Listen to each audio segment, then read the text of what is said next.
and fair. All must surely gaze in wonder at thy gifts so rich and rare. Rivers, valleys, hills, and mountains, all these gifts we do extol. Healthy land, so like all fountains,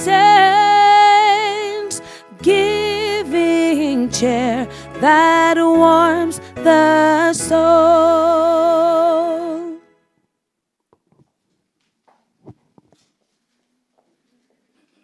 Good evening, ladies and gentlemen.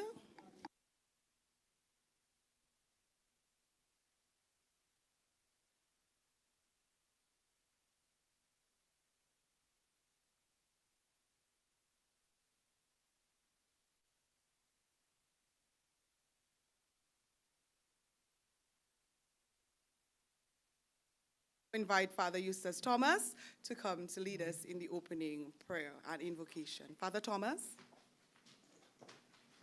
Well, thank you very much for inviting me to share these words, this prayer, both in, if I might, in Creole and in English. Au nom du Père, du Fils et du Saint-Esprit, Amen. Dieu éternel et tout-puissant, au soir, qu'on nous a approché célébration 10e anniversaire indépendance Dominique, qu'on nation, comme poste investité Global West Indies et puis division culturelle pour 8e lecture mémorial annuel 10th E.O LeBlanc. Mais nous ici pour réfléchir à SIHAD national. Nous. C'est le 10e. Nous avons dire remercier pour l'autorisation au cabas docteur Kimon Joseph qui nous mettait en charge pour diriger un moment l'histoire nous. Et pour choisir Dominicain qui ni Sevel, Wadi, Eileen Borton, Raymond Lawrence, Delia Coffee Weeks, et puis Madame Lorraine Vanis Roberts, comme on dit là, pour nous une meilleure compréhension des différentes gammes d'habillement national. Bénissez-moi nous là pour nous conviction, comme que nous aimons pays nous, et si nous avons joué habillé en habillement national, non? Pas seulement pendant ce temps-là, mais même après l'indépendance.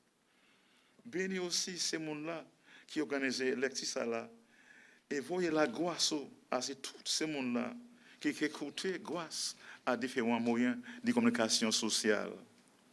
Papa éternel et culturel, par excellence, Kouyate et Papa l'amour, tout ouas. On serait nous souhaiter bienvenue. Et puis j'ai eu respect, première femme président nous, hors territoire Kalinago, son Excellence Madame Sylvanie Borton, et puis Marie, Monsieur Gilbert Borton. Tant pis s'il vous plaît, protégez-vous, délivrez-vous hors tout le monde qui est mauvais, hors menace, en plus des pouvoirs, nous essaie qui a sorti hors mauvais sujet ici. Et pétrolement, nous commandons, mettez l'huile l'option à cette assemblée là.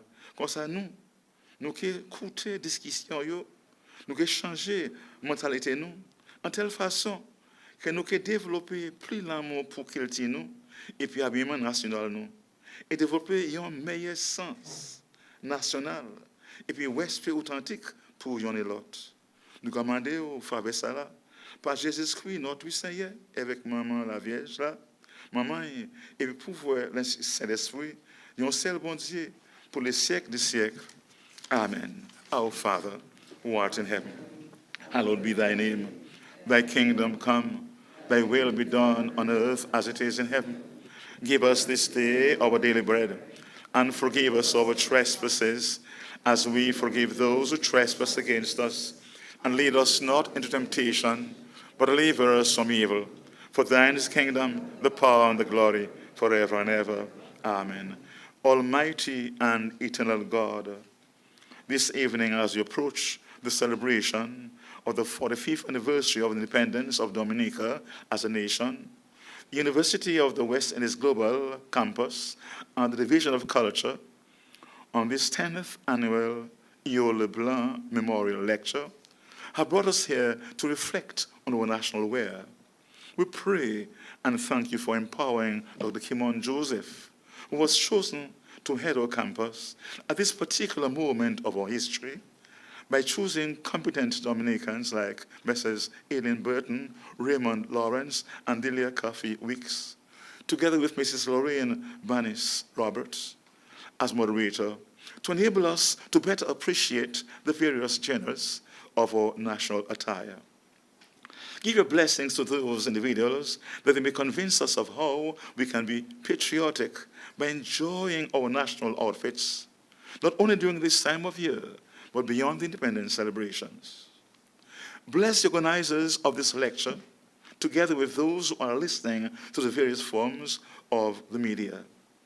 O Heavenly and Cultural Father, par excellence, Creator and lover of all races, this evening we welcome with gladness and respect our first female president from the Kalinago territory, Her Excellency Mrs. Sylvanie Burton, and her husband Mr. Gilbert Burton. Protect and deliver them from fear, wickedness, and all powers of darkness. And now we ask you to anoint this gathering so that by listening to our panelists, we may change our mentality by acquiring more love for our culture, our national wear, and the development of a greater sense of patriotism with a genuine respect for one another. We ask this through our Lord and Mary, to our Lord and Mary, his mother, together with the power of the Holy Spirit, one God forever and ever. Amen. You may have your seats.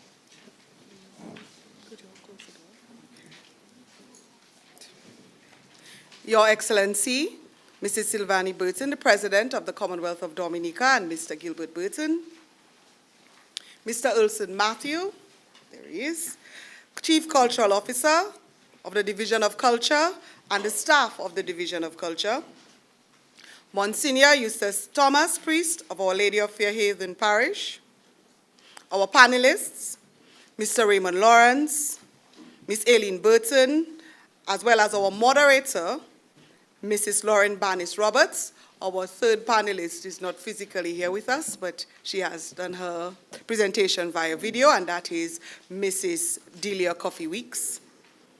Audience members in the auditorium and those joining us live via DBS radio and live streaming, media representatives, ladies and gentlemen, good evening to you all. And welcome to our 10th annual E.O. LeBlanc Memorial Lecture. This year, our theme is the national wear.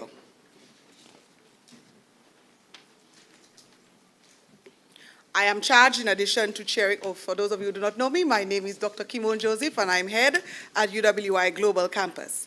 I am charged in addition to chairing this evening to also give the welcome remarks, so I will do so at this time.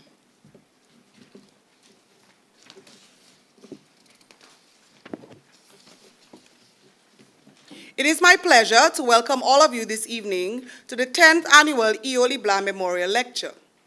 In some ways, I feel like I have come full circle because I was at the initial meeting for the planning of the series between Dr. Francis Sevre, our Global Campus principal, who was then the head at the Dominica site, and Mr. Raymond Lawrence, who was the Chief Cultural Officer at the Division of Culture at the time. So while Mr. Raymond Lawrence was a founding partner and planner of the event, he is now one of our panelists presenting this evening. So welcome, Mr. Lawrence. When Sevre, Lawrence, and I held that meeting in April of 2012, we wanted to include a lecture series as part of the calendar of independence activities and we wanted it to focus on the themes of culture and heritage preservation. There was no debate as to who the series should be named after. 10th E.O LeBlanc, who, throughout his life, had been adamant that our cultural heritage should be preserved and enjoyed.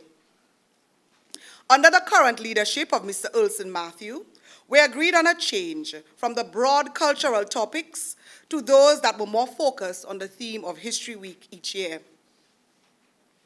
Our first presentation was facilitated by Dr. Alwyn Bully of blessed memory, who spoke on the topic, The Gilded Mango, Culture, Livelihoods, and Development in Dominica from 1950 to 2012.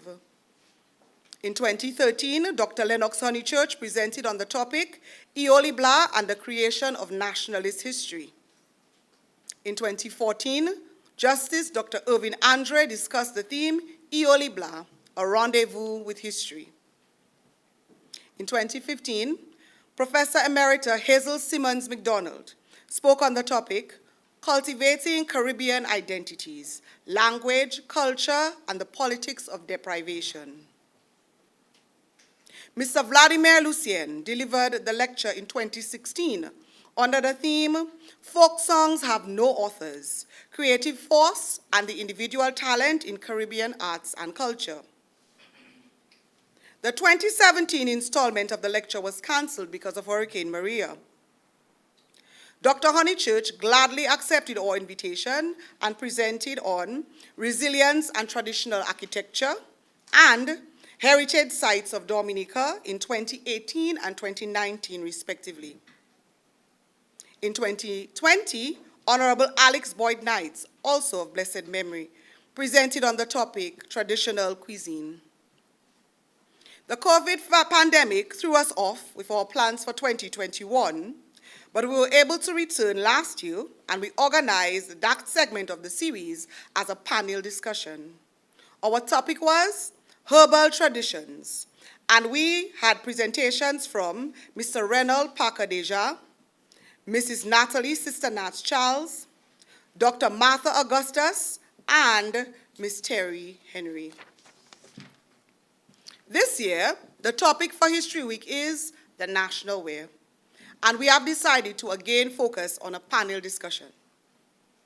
The national wear is a topic that never goes out of style, pun intended. Since I am an aspiring femme creole myself, I adore the national wear. Of course, I'm not sure I will ever reach the levels of Mrs. Weeks, Miss Akpa, Miss Eileen, Miss Pearl, and Miss Kate. They have a doctorate in national wear and contemporary Creole styles, and I can't reach that. I have miles to go, but I can dream, right? I can dream. The way people dress, much like the foods that they eat, their language, the music they listen to and play, and the stories that they tell, all these form part of that unique woven tapestry that creates cultural heritage. In many ways, and for obvious reasons, there are similarities between the national wear of the Caribbean islands. Yet, there are traits that make Dominica's national wear Dominica's national wear. And this evening, we will hear from three experts in cultural heritage. Mr. Raymond Lawrence, from his topic, Wearing Culture, the progression of the national wear as part of cultural celebrations, will highlight several key strategies that have been employed by the Division of Culture and other cultural enthusiasts over the years in order to showcase Dominica's national wear and to give it the prominence it deserves in our national celebrations. Then, in her presentation, Ms. Eileen Burton will speak on the topic, A Glimpse of History, the Evolution of Dominica's Creole Wear. Ms. Burton will show some of the intricacies that make Dominica's national wear truly unique as she gives the historical context of the garments. Finally, we will hear from Mrs. Delia Coffey Weeks, who is traveling and so is not physically with us this evening. She has prepared her presentation via video recording, and the presentation is entitled Beyond October, Blending the National Wear into Contemporary Lifestyles. Our panel discussion tonight will be moderated by Mrs. Lauren Bannis Roberts, who is the former Minister of Culture, and we are grateful to her for accepting our invitation. We at the UWI Global Campus thank the Cultural Division, who have been working with us for the past 10 years to ensure that this series is executed as part of the Independence celebrations each year. Ulson, like we did with Raymond and with Jacinta of blessed memory, UWI recommits its relationship that we have established with the Cultural Division. You and your staff have our full support, and we are grateful for the collaborations we have engaged in, both during independence and emancipation celebrations. Like you, our staff is young, but experienced and professional. I have no doubt that we can continue to work together long into the future. Ms. Annalene Joseph is our Guild President, and she is scheduled to give the vote of thanks. But I do want to give some highlights as I have the floor. Madam President Burton and Mr. Burton, it is a delight to have you with us this evening. The patronage of the President of the Commonwealth of Dominica has always been welcomed at UWI events, and we regretted that the pandemic halted some of that for a few years. However, we welcome you here in hopes that this will be the first of many UE activities for the two of you. In addition, I am grateful to my own staff, Barry, Clarissa, Javid, Kidisha, Brittany, Lisa, Alex, Catherine, Lincoln, Coulson, and Jason, for their continued support in this and other activities and events. I am also grateful for the support of the executive members of Dominica's chapter of the UE Guild of Students, as well as the Alumni Association, who are both on board for this particular project. I'm also grateful for the collaborative support from DBS Radio, who is carrying this event live, free of charge. Thank you so much, DBS. Yes, you can clap for DBS. Time and time again, DBS has proven to be a good friend to UWI. The support has been unwavering, and for this, I'm very grateful. Cecile, wherever you are tonight, I appreciate you. On behalf of the University of the West Indies, and in particular the staff and students of the Dominica site, I welcome everyone to the event this evening, and I anticipate a wonderful presentation and lively discussions afterwards. Good evening to everyone, and all the best to our presenters.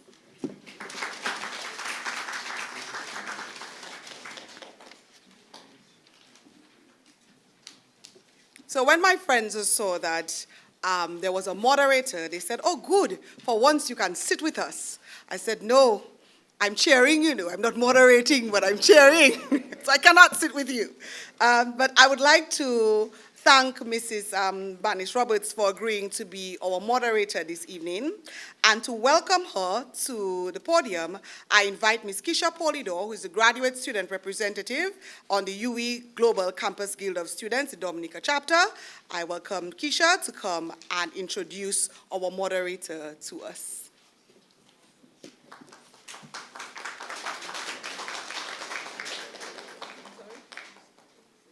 Oh, Mojo, I skipped Ulson. So she's trying to tell me that desperately, you know.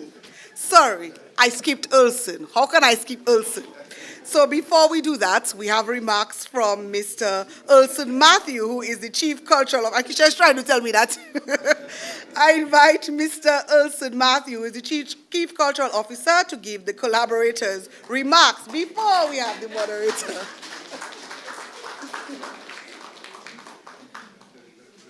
Thank you, Kimon. Now I know where I stand. Your Excellency, Mrs. Sylvanie Burton, President of the Commonwealth of Dominica, and Mr. Gilbert Burton. Dr. Kimon Joseph, Head of UE Global Campus and staff of the UE Global Campus. Monsignor Eustace Thomas, Priest at Our Lady of Fairhaven Parish. All panelists, Mr. Lawrence, Ms. Aileen Burton, Delia Coffee Wicks, and moderator, Mrs. Lauren Bannis Roberts. Audience members, viewers, listeners, invited guests, good evening and welcome to this year's 10th E.O LeBlanc Memorial Lecture, with the focus being the national wear. The goal is to clear up many of the misconceptions that may exist and build our personal knowledge, which in turn we can continue to share. Don't be surprised if this is a recurring theme. There's clearly the need for constant reinforcement. Tonight, we will call on the expertise of some of the most credible knowledge bearers on the subject. In fact, we at the division have reached out to them internally on the same topic in the past for our own development. And the focus might be a bit heavy on the WOBDUET itself, but we must also be mindful that the national wear applies to men and women in both the formal and informal variations. We continue to applaud all of the initiatives that seek to promote and preserve the national wear, such as fashion shows, private sector initiatives, publications, and other personal endeavors. And while we continue to provide avenues for inventiveness with the use of creative Creole wear on days like tomorrow, we also dream of a time when the masses will carry their national wear with pride, in its correct state, without being prompted. As you know, the Cultural Division hosts 2 staple pageants during the independence season, with variations that have included males in the past. Additionally, we stage district competitions that feature both the national wear and creative Creole wear in the Jingping Rong dances. Our National Dress Parade also presents an opportunity to highlight the national wear.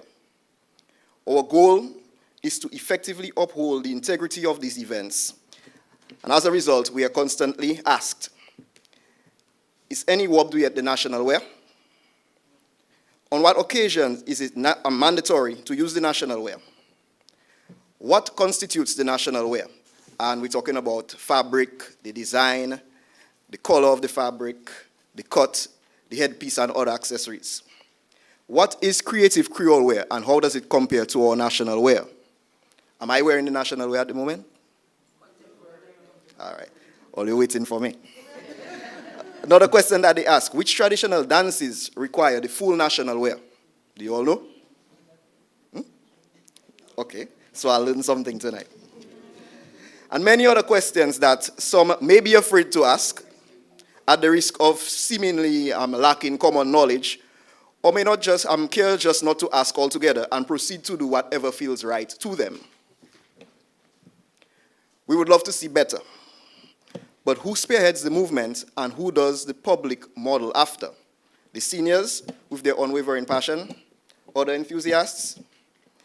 And it's also easy to say, but always Cultural Division, so you, and rightfully so. But we still call on influencers that the public actually look towards for direction. Like everything else culture-related, everyone is expected to play their part. More and more, you can see how deep this topic is. So tonight's goal is for these matters to be addressed, and we will all live with a better understanding, a common understanding. I look forward to the presentations and discussions. And from the faces present, it might appear that we're preaching to the choir once more, but it needs to be done nonetheless. As far as independence goes, remember that there are still many activities to come for the season. For example, this weekend we will host cultural finals 1, 2, and 3 at the Old Mill, Pierre Charles Secondary School, and the Cabrits National Park, respectively. Next week is National Emblems Week, starting with Flag Day on Monday. Let me commend the National Emblems Committee on the recently relaunched Symbols of Nationhood publication.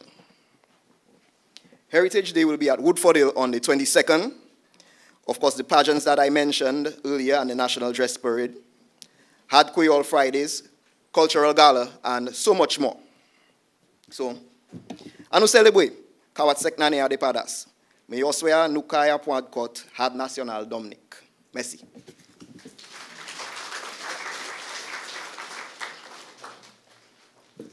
Thank you very much, Ulson. And now it is time for us to introduce the moderator. So I ask Ms. Keisha Polidor, who, as I mentioned earlier, is the graduate student representative at the UWI Global Campus Guild of Students, to do the honors of introducing Mrs. Lauren Banis Roberts. Keisha?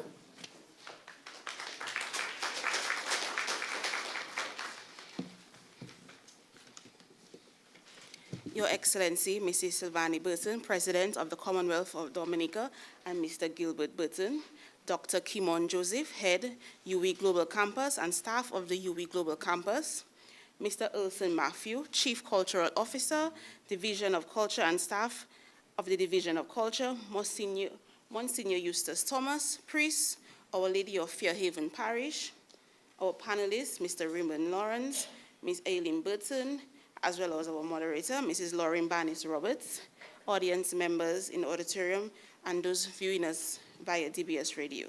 Good night. Mrs. Lauren Ruth Barnes Roberts is the former ambassador of Dominica to the United Nations. She is a community leader, cultural activist, and athlete. Lauren served as parliamentary representative of the Castlebrooks constituency for 2 consecutive terms from 2000 to 2009. During her tenure in active politics, Lauren served as parliamentary secretary in the Ministry of Education and Sports, minister in the Office of the Prime Minister, and the Minister of Community Development, Culture, Gender Affairs, and Information. Among her numerous cultural projects, Lauren was the coordinator of the Castlebrooks Family and Friends Reunion in 2000. Also, she assisted numerous community and cultural groups in their participation in cultural exchanges and similar events in Miami and Houston. Thank you.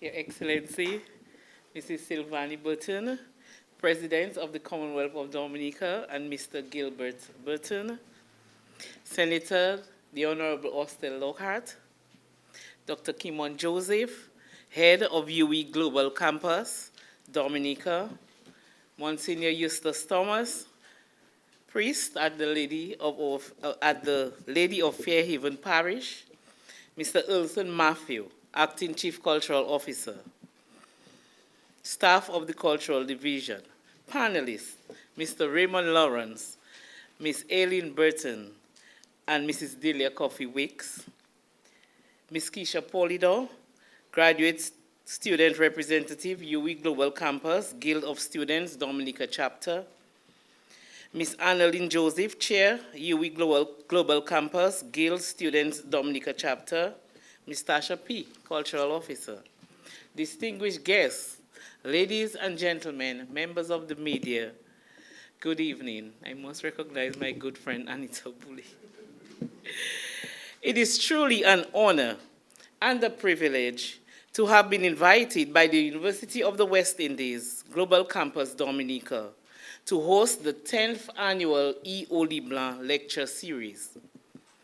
I congratulate UE Global Campus Dominica and the Division of Culture for collaborating in what I consider an essential aspect of our rich cultural heritage, a heritage we should preserve at all costs.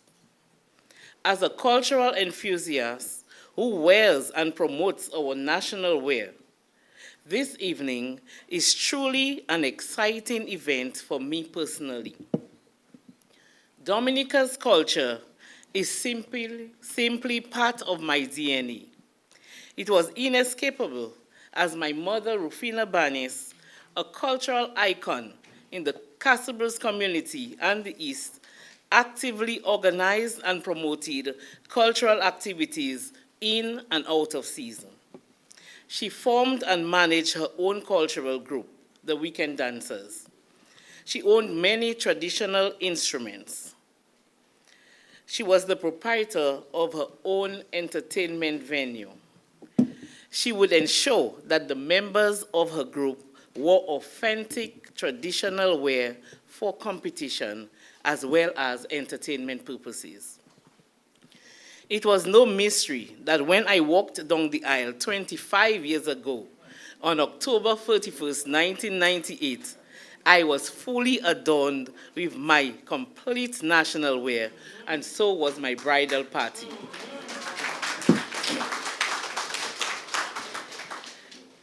I am confident that the attire of the entire bridal party was among Mrs. Louisa Benoit's best work. Our panelists, incidentally, the duet that I'm wearing on the headpiece tonight, they were created by Mrs. Louisa Benoit. Our panelists tonight consist of cultural enthusiasts who are all quite capable of presenting on our theme, Dominica's National Wear. Mr. Raymond Lawrence will deliver on Wearing Culture, the progression of the national wear as part of our cultural celebrations. Ms. Aileen Burton, A Glimpse of History, the evolution of Dominica's national wear. Mrs. Delia Coffee Wicks, Beyond October, blending the national wear into contemporary lifestyles. Ladies and gentlemen, without any further delay, allow me to introduce our first contributor to this evening's 10th annual E.O. LeBlanc lecture series. And our first presenter is none other than my very good friend, Mr. Raymond Lawrence.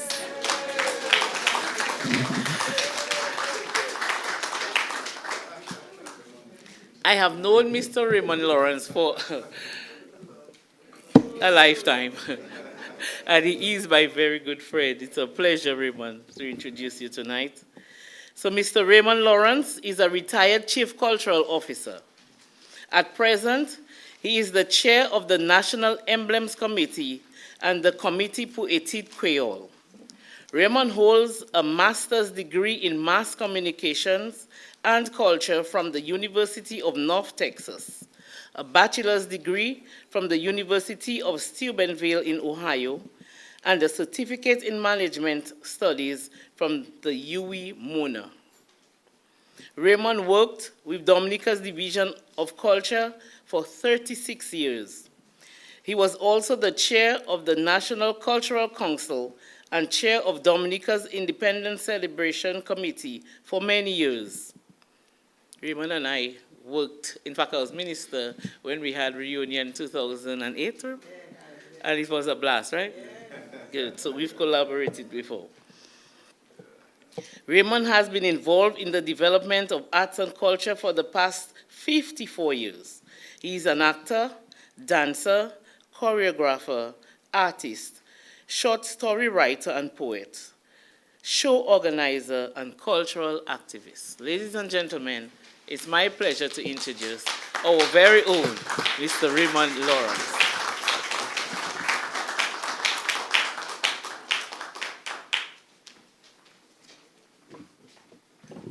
Thank you very much, Madam Moderator, my former Minister for Culture at one time. Let me take the opportunity to recognize Your Excellency, the President of Dominica, Mrs. Sylvanie Burton, and Mr. Gilbert Burton, Dr. Kimon Joseph, the head of the UWI Global Campus, the Acting Chief Cultural Officer, Wilson Matthew, and the staff of the Cultural Division. Moderator, I also acknowledge you as well, Mrs. Laureen Bannis-Roberts. It's so good to see you again. My other speaker here this evening, Aileen Burton. Well, Delia Coffey is out of state, but we'll see her video recording. Invited guests, members of the media, ladies and gentlemen, good evening. Bonsoir, tout le monde. The Independence celebration has begun, and tonight I think we are celebrating national wear. So I thank Dr. Joseph, first of all, for inviting me to be part of this 10th E.O. LeBlanc Memorial Lecture. Thank you very much, Dr. Joseph. I would like to start off by saying that I'm speaking about my experience with national wear during the time that I served as Chief Cultural Officer, and also during my experience before I was Chief Cultural Officer and even before I joined the Cultural Division. Also, I will speak to what we have now come to know and accept as our national wear, because what we refer to as our national wear today has become such an integral an important part of our culture and heritage in Dominica. We have come to adopt and accept the wab duet, the jeep, and the male national wear as Dominica's national wear. I've heard our wab duet also referred to as wab Creole or wab Creole, as Creole dress, gua wab, dudu matador, and wab national. So during the course of our history, we have had various terms which have described the wab duet. My earliest recollections of our national wear go back to the 1950s, when I was a little boy and my eldest sister, Zilla, belonged to a group led by the late Mabel Sissi Corderon, and the group was called the Kyrie Artistic Troupe. With this group, Mrs. Corderon promoted the wab duet and the jip. She promoted Dominica's folk Creole songs. She composed many folk songs herself, and in so doing helped to promote our Creole language in a time when the Creole language was frowned upon. And she also promoted the folk dances of Dominica. Mrs. Corderon had a deep passion and love for the folk culture of Dominica, and it became one of her life's missions to promote these various aspects of our Creole culture, the Creole language, the folk music, the folk dances, and our Creole wear. She would also organize carnival bands of girls dressed up in jip and ladies in wab duet. In those days, another lady in Roseau who would take a lot of pride in wearing her wab duet was Irene Pelletier, who lived on Cork Street, close to where Aileen Burton grew up. When the National Day celebrations were introduced in 1965, Mrs. Corderon assisted the late E.O. LeBlanc with planning and organizing the celebrations. I remember her as well preparing well over 100 girls to do displays at the Botanic Gardens, dressed in jip costumes, and also to welcome Prince Philip at the Bayfront on one of his visits to Dominica. And even in the midst of her promotion of Dominica's Creole expressions, she would lament the fact that not enough of the ladies were showing an appreciation or an interest in wearing the wab duet. So she composed a song which is still popular with us today, and some of the lyrics go like this: Sa sa ye sa, se ti fila, pa connaître sa, pa aimer, wab duet ma chère. Sa sa ye sa, se ti fila, vle quitter wab duet la dispawet. And she goes on to say, bel wab nou la, bel jip nou la, bel zano chez nou, bel collier chou, pa même si yo wè samedi gwa wive, se ti fila ka habillé. I should get Paul to sing that for me, right? In those days, Mrs. Corderon wrote an article about the Creole dress of Dominica. In it, she writes, whether they realize it or not, whether our girls have ever faced the fact at all, one thing is absolutely certain, and it's this, that the fate of our native dress lies in their hands. She went on to say, while it behoves us, the older generation, to do as we were done by and pass on to them what our old folks passed on to us, namely the history of our Creole dress with all its color, its charm, and its elegance. I remember Mrs. Corderon herself dressed up in either wab duet or jip for various events. She would use these outfits for certain formal occasions as well. I saw a picture of her meeting Dr. Eric Williams, the Prime Minister of Trinidad and Tobago at the time. Mrs. Corderon was dressed up in her wab duet for that special occasion, which took place in Trinidad. In the 1960s, another sister of mine, Jean Lawrence, started a well-known choral group called the Siffla Mortain Chorale. I remember that group also using the jip and the wab duet and the men's national wear for their performances on certain occasions, late 1960s into the 1970s. Jean composed many, many folk songs, but she also composed a song which specifically speaks to the Wap duet and Jeep. In the song, she sings, "Écoutez-moi, filles et femmes Dominique. Écoutez bien sa mwen ka di yo. Mwen ka li dizo yon keshoy. Ou we duet sa la, ibel. Es ou we Jeep la, ibel. Wap duet sa la se sa nou, toute femme dominicaine, toute fille dominicaine, si pose ni la wap national." Songs like this one were created to inspire especially the young generation to use and promote the national wear of Dominica. The Wap duet dress became a featured part of what was called the National Day Queen competition, which was introduced in the 1960s and 1970s at the Arawak Cinema, as it was called at the time.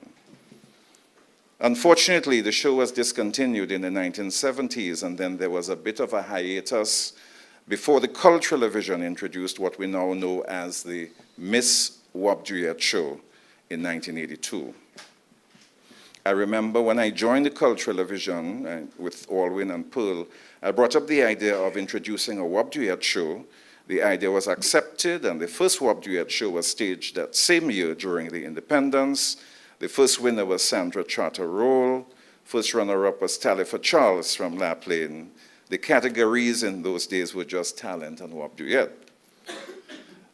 The Wap Duet show has continued to be a success story, and it is my understanding that the Wap Duet show is the only one of its kind in all of the Creole-speaking countries in the world. So that should be a feather in Dominica's cap. The Cultural Division took a decision to provide the contestants with their Wap Duet outfits.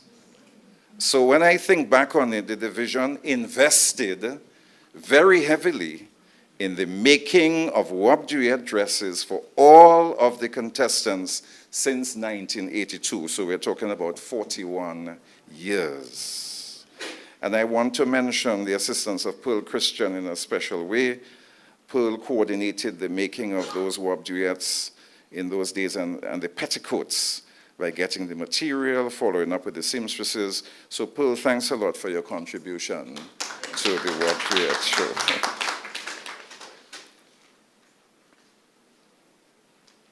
There were twice in the history of the competition when we decided to do a Creole couple competition to give the men a chance as well. And that show, too, was very successful.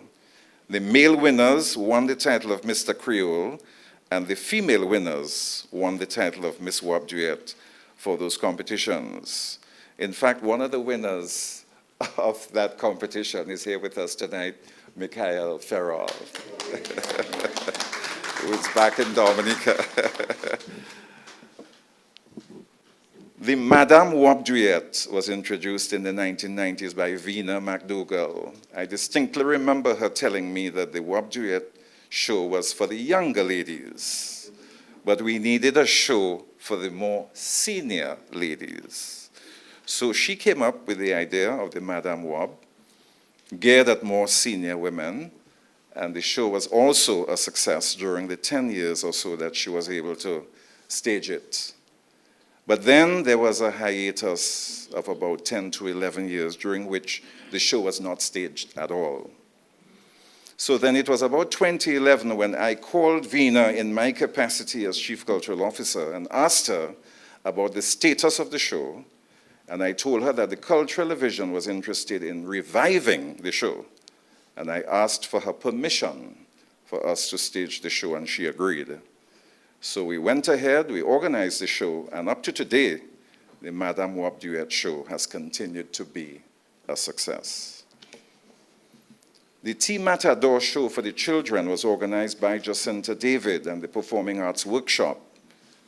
Before the introduction of the Tea Matador event, the Roseau Cultural Group, headed by Aileen Burton, had introduced and was organizing the Fête Tea Doudou in the 1990s, which featured very small children around the ages of 4 to 9 or so. The purpose of the event was to promote the wear among children. That event was held for some years, and then the Tea Matador event was introduced in 2004. The first winner was a student from the St. Luke's Primary School. The Tea Matador competition, of course, is held between the students of the primary schools in Dominica. And while it was not held for a few years, the good news is that it is now being revived. When it comes to the men, the male national wear appears to date back to the 1950s and 1960s, during the time that Mrs. Corderon had her Kyrie artistic troupe. I did a bit of research on the national wear as well, and in the case of the men, it seems Mrs. Corderon is the one who introduced the basic outfit for the men, which is the long-sleeve white shirt, the black pants, and the red sash. So the folk groups across Dominica started to adopt and include the male national wear in their performances during the National Day celebrations and Independence celebrations. And after some years, one began to see some of the Jingping players and some of the folk groups adding the Madras waistcoat to the male national wear. And in the early 1990s, when I became Chief Cultural Officer, we were able to introduce the jacket for the men based on the influence of the paintings of Agostino Brunias, which showed the freed African males using jackets. We also introduced the Madras band of cloth over one shoulder, and that too has become a Creole feature for the men, especially during the folk competitions. And when we staged the Creole couple competition, which I mentioned earlier, the men wore the Creole jacket to accompany the ladies in their more formal Wabjuyet appearance. What is being used today by men more and more is the casual Madras shirt, which falls over the pant. But the real male national wear comprises the white shirt, black pants, and red sash, which is the basic outfit. This can also be worn with a Madras waistcoat to make it a little more formal, and a Madras jacket can also be worn for even more formal occasions. One of the events which has served as a catalyst for the wearing of Creole wear in Dominica has been Creole Day, without a doubt. Creole Day was first, or Journée Creole, was first observed in Dominica in 1984. The Comité Poétique Creole, KEC, and the Cultural Division, with Alwyn Booley as Chief Cultural Officer at the time, came up with the idea of Creole Day and also Heritage Day to form part of our independence celebrations. Creole Day is observed on the last Friday of October every year. When Creole Day was introduced, all Dominicans were asked to dress up in Creole wear. But the response to the dressing up on that day was slow at first. But then it started to pick up momentum. And then more and more people started wearing the Creole wear on that day. I remember Pearl saying that in those first days, it was like she alone had on the Creole wear on Creole Day. But look at the difference between then and now. The Cultural Division then started encouraging schools and also business places and government offices to encourage their staff members to wear Creole wear. And then I think is when the Creole wear just took off and bloomed and blossomed into the beautiful expression that we have these years on Creole Day. And through the years, we have seen island-wide participation in Creole Day activities among the schools, the private and public sectors, and the public at large. Visitors to Dominica during the Creole season have been heard to say that they have never before seen any other country dress up in their national wear in the way Dominicans dress up in our national wear on Creole Day. And that is, I think, another plus for Dominica. During Heritage Day, the singing of Creole songs and the wearing of Creole wear was encouraged, and the church services on that day became very much alive and vibrant, with churchgoers dressed in their national wear and singing Creole songs. The same thing still happens today. Now we are seeing that from the start of the independence, at the National Day of Prayer service, Dominicans wearing their national wear and are beginning to put on their Creole wear on the other Sundays during the Creole month of October. The Cultural Division in the 1990s also took a decision and stipulated that the folk dance groups in Dominica should wear the wabduyet for the quadrille especially, and that they could use the jip for the other folk dances. That was another way of ensuring that both the wabduyet and the jip would be promoted during our independence celebrations. Through the years as well, ministers of government, prime ministers, presidents, and their spouses were also to be seen wearing the national wear of Dominica. One will remember the late Eugenia Charles, while she was prime minister, wearing her wabduyet to official functions. Also, prime ministers like Pierre Charles and Edison James promoted the men's national wear while in office, and the current Prime Minister, Roosevelt Skerritt, also wears his national wear on occasions. And during the National Day ceremonies in particular, it's always encouraging to see ministers of government and other officials dressed up in Dominica's Creole wear. I should add that it was also very pleasing to see our new president, Her Excellency Sylvanie Burton, who was sworn in last week, Monday, October the 2nd, dressed up in her full wabduyet in all its splendor at her swearing-in ceremony. And tonight, she has on another national wear outfit, the jip, in all its splendor. Thank you very much, Your Excellency, and congrats on your new position. In the early 1990s, I remember Aileen joining Cultural Division, and among her work accomplishments, Aileen did research on the national dress of Dominica and was able to write and produce a book on Dominica's national dress. We applied to UNESCO at the time to fund the printing of the book, and UNESCO approved the project, and the book on the national dress of Dominica was printed. A wonderful achievement for Aileen and the Cultural Division, and also a wonderful resource and reference book for all Dominicans who need information on our national dress. Aileen recently published 2 books for children featuring the wabduyet and the other featuring the jip. She used storytelling in both books to bring across the message of the importance of appreciating and promoting our national wear. We congratulate Aileen on her personal efforts to promote and preserve Dominica's national wear, and tonight she will be speaking on the topic as well.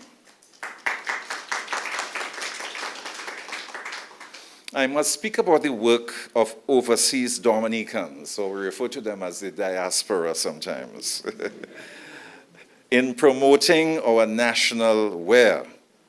I think these days they're going all out to promote Dominica's national wear. Through the years, we have seen Dominican associations such as in New York, New Jersey, Toronto, England, you all will know other places as well, St. Thomas, planning and organizing their own wabduyet shows, including Miss Wabduyet, Madame Wabduyet, and also Team Matador. As we say in Dominica, give them room. Make space for them, right? And you know, there are other cities like Miami, Houston, we mentioned islands like St. Thomas, also St. Martin, Antigua. Yeah, New Jersey. And even if they don't have competitions, but they have Creole gatherings and activities that showcase Dominica's national wear. When I look at those pictures and videos, I am very heartened and encouraged And I say, wait a while now, these people beating our, you know. I mean, they're really putting their best foot forward for Dominica and representing the country very, very well. And it is in fact still growing and expanding. We have seen our national wear being used and promoted at regional and international festivals, such as at the various Carifestas and World Expos, such as the one held in Vancouver, Canada in 1986, and the World Expo in Dubai in 2021. Dominica's delegations have also promoted our national wear at events such as the Olympic events. I think all of these expressions of our culture help to demonstrate that we, as a people, are continuing to show that we are indeed proud of our culture and our national wear. I want you to mention and touch on the subject of Madras in general, because sometimes there's a little bit of a tension developing between sometimes Madras or not Madras. But I think we have reached a stage in Dominica where we have come to embrace Madras, among other prints, as a very important part of our heritage, and that we need to continue to embrace the Madras as part of our heritage. So I don't think there should be any tension in the air surrounding Madras. While Madras came to us originally from India, but through Africa and Africans, we have been using Madras for hundreds of years here in Dominica, especially with the women's head ties and with skirts. And now we are seeing Madras being used occasionally for wab duet, like Lauren Banis Roberts here tonight in the Jeep, like Her Excellency the President. And I want to say that, of course, we can use other types of material. That's fine for wab duet, like flowered, like what Kimon has on, dotted, checkered, striped, because they all make beautiful wab duets, you know? But I think if somebody would like, let's say, a wab duet in Madras, personally, I don't have, or a jeep, I don't have a problem with that. I don't see a problem with that. Because it has been such, and Madras has been such an integral part of our heritage, and I find even more so to me every year, it is becoming more increasingly popular. And I want to quote from an article by Cici Corderon, who said, when the Madras replaced the white headkerchief, Creole women began to use this pliable material for their pleated foulards. I didn't realize that they were using Madras for foulards as well, and even for their jibs. That's Mrs. Corderon writing. So it looks like they were using Madras way back when. So through the years, we've seen many women using Madras for their wab duets, some of them. And as I said, I don't see anything wrong with it. I think it helps identify us as a Creole and Dominican people. In the case of the male national wear, the men use Madras for all our waistcoats, bands over the shoulder, Creole shirts, our jackets. Madras is also the main cloth for decoration during our Creole season of independence. I think right now in Dominica, when you walk the streets or enter business places or government offices, you see Madras, right away you feel and experience the spirit of Creole and our independence celebration. So I think that in the case of wab duet, of course we can continue to use all other options, which are beautiful, the floral, the dotted, the striped, etc. And we should promote all the other options, nothing wrong with that. But I think that in addition, there's not a problem, I think, with using Madras as it has become such an integral part of our culture, and we've seen pioneers like Mrs. Corderon, Jean Lawrence Matthew, and Sonia Lloyd using Madras at one point or the other. Also, when you look at the region, I have seen Madras being used in Guadeloupe, Martinique, St. Lucia, Trinidad, Antigua, Montserrat, and Suriname. And I'm sure that's not the full list. So you can see there is a similarity in the heritage and the influences of Madras in the Caribbean. So it came to the Caribbean, it seems the whole Caribbean fall in love with Madras. That's what it looks like to me. because it has become such an integral part of our heritage, and this is my personal view on the matter. And while we're on the topic of Madras, one of the headpieces which I think we should revive is one with the peaks. We used to call them peaks, 1 peak, 2 peak, 3 peak. Those were the head ties I used to see women wear when I was younger. I see in Lennox Honeychurch's book, The Island Culture, where Lennox created illustrations of the headpieces with peaks and refers to the peaks as pitons. Yon piton, des pitons, trois pitons. Trois pitons? Okay, we're not talking about the water now, okay? There's also a meaning for the different pitons. So when a lady wore the yon piton, that's according to the illustrations in Lennox's book, or the 1 peak, she was saying, Chem mwen ouvert. My heart is open. The deux pitons, or the 2 peaks, meant Chem mwen pon deja, ouive tota. My heart is already taken. You arrive too late. And the 3 pitons, or the 3 peaks, meant ou sa pon chance. When you're place pour, you can take a chance. I have a place for you.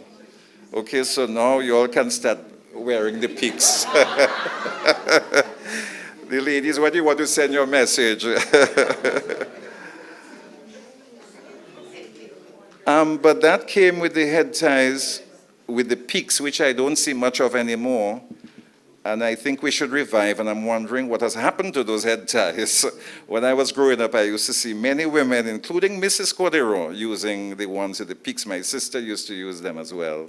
So maybe Aileen, Delia, and other Creole enthusiasts can help to revive those headpieces as well, in addition to the many other headpieces which we are promoting. So in other words, we want to have and include as many of the influences that we have had. I also wanted to mention the economic benefits of the national wear, because sometimes we forget that, and the contribution to our economy, because in the creation of our national wear, we are engaging the services of so many seamstresses and tailors across the island. Imagine having to make Creole wear for all those school children all over. They have to find seamstresses somewhere, they have to find tailors somewhere, and it is creating jobs for, I would want to say, hundreds of people across the island.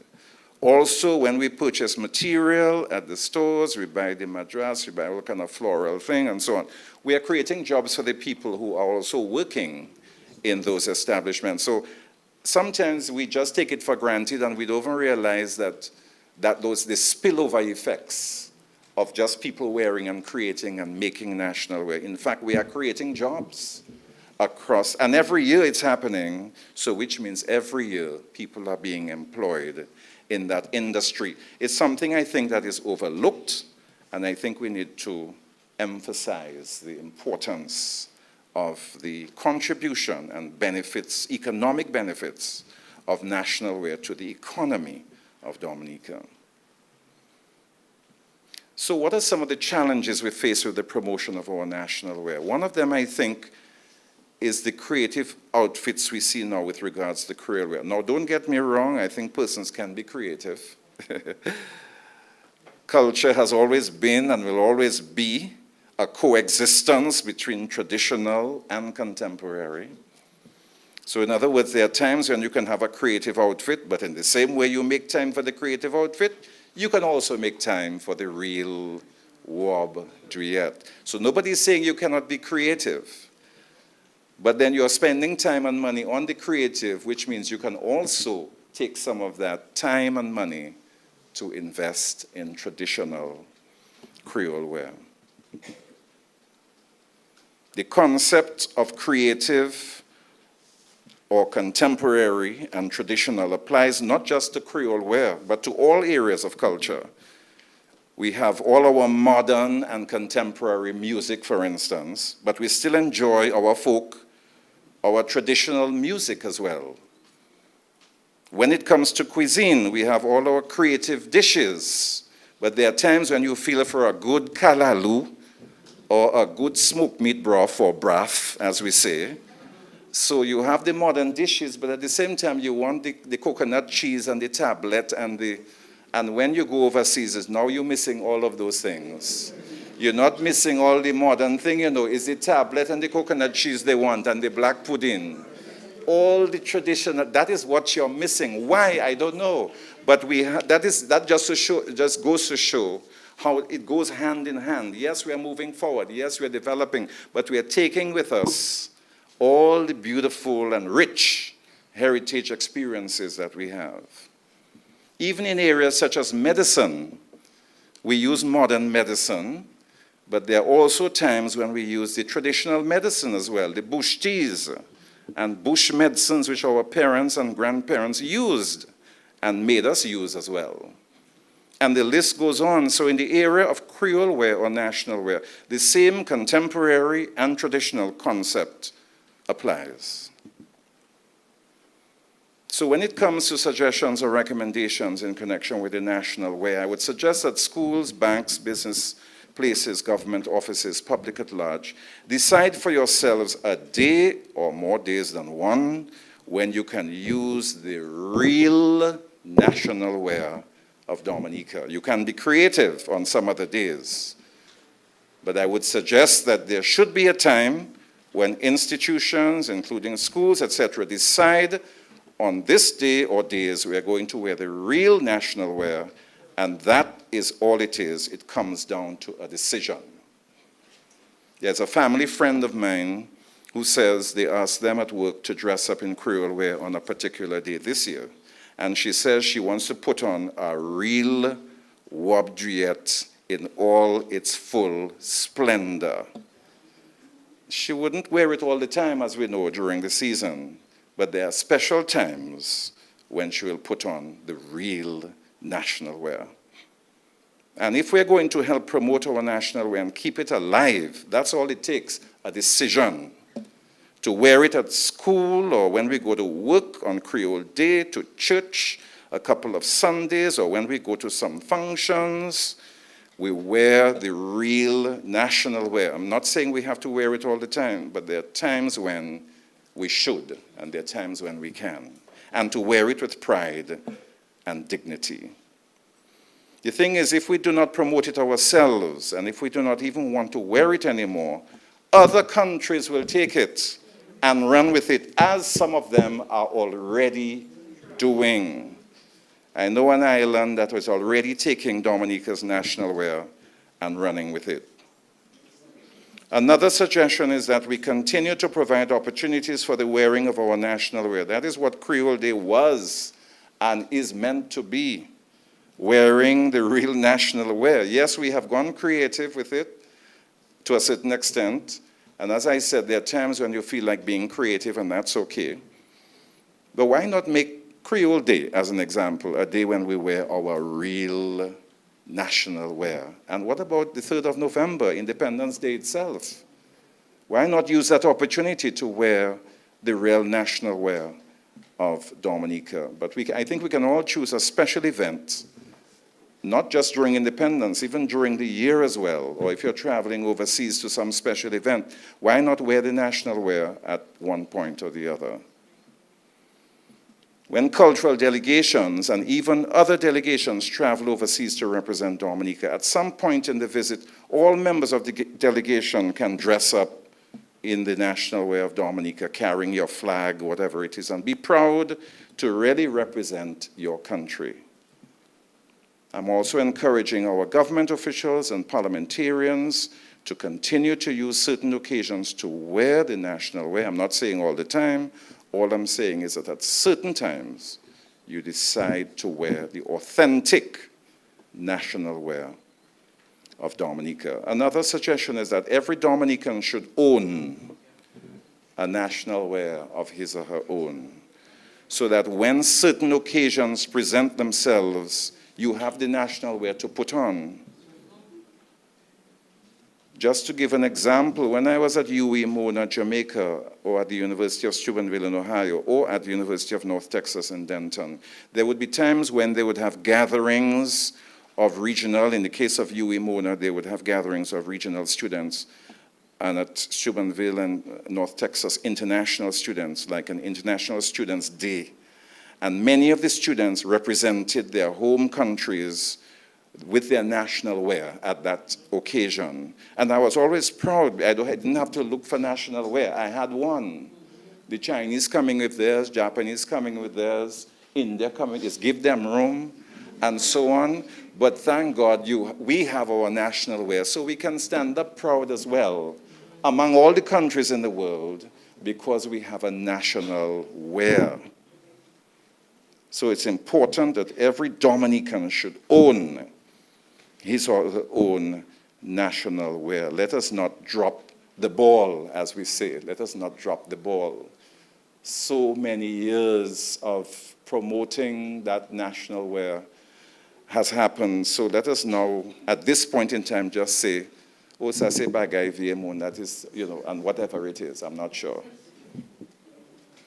Finally, as chairman of our National Emblems Committee, we just published a revised copy of a National Emblems book entitled The Symbols of Nationhood. I can say that we are now in the process of trying to get Dominica's national wear officially recognized and approved by Cabinet as a national emblem. And in that way, encourage Dominicans even more to wear our national wear on certain occasions. Ladies and gentlemen, Dominica and Dominicans have many rich aspects of cultural heritage which we should continue to cherish and appreciate and also preserve and promote.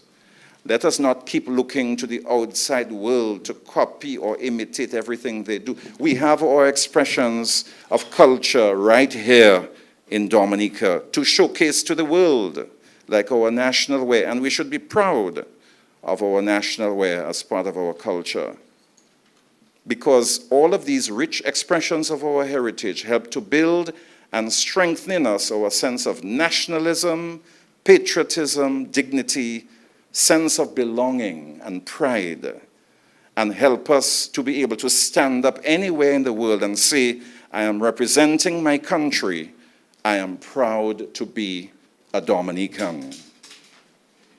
I wish to end with a quote from one of the folk songs of one of our music legends in Dominica, Sonia Lloyd, who passed recently, who was another great and passionate promoter of our national wear. This is a song all Dominicans know, and which is played a lot at various Creole events. The title of the song is Quitte Colte la Vive. And so I quote a section of the song which says, Saki di nou pasa porte duyet akor. Would that say that now, Jay? Saki di nou pasa porte jipla akor. Saki di nou pasa marche comme matador. Where she get those words from? Yo. Saki di nou ka kite kolte Dominic mo. Ay, kite kolte la vive. Ladies and gentlemen, we have a rich cultural legacy. Let us all try to keep our culture alive, colorful, and vibrant. Thank you very much. Merci autant.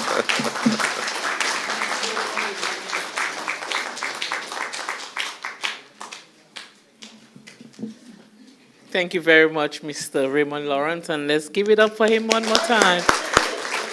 Very good presentation. I love the recommendations, and I can't wait for our open discussion. Ladies and gentlemen, it is my pleasure to introduce Miss Aileen Burton. Miss Aileen Burton is a retired nurse and midwife who was trained in the UK and at UWI. Aileen served as cultural assistant with special responsibility for research and documentation at the Division of Culture. During her tenure at the division, she was also the curator of the Arawak House of Culture and the organizer of the Parade pour Journée Creole, Creole Day Parade. Aileen is a traditional cultural activist and consultant of the traditional Creole dresses of Dominica.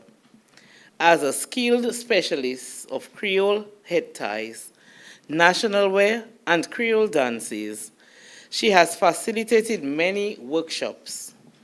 She is a founding member of the Roseau Cultural Group.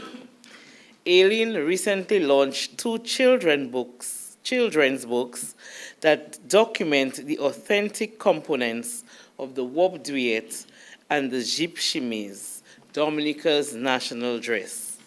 It is my pleasure to introduce to you Miss Aileen Burton, and she will be presenting on the topic, A Glimpse of History, the Evolution of Dominica's Creole Wear. Miss Aileen Burton.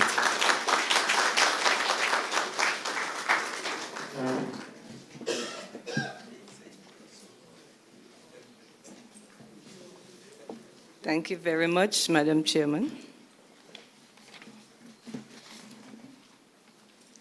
Your Excellency, Mrs. Sylvanie Burton, President of the Commonwealth of Dominica, and Mr. Gilbert Burton. Your Excellency, may I offer my sincere congratulations on your appointment as the first female president of the Commonwealth of Dominica.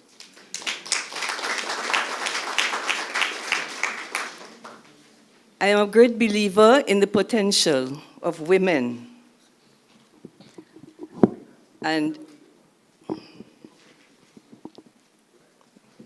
I'm a great believer in the potential of women, and I am always proud when women are given a traditionally male position.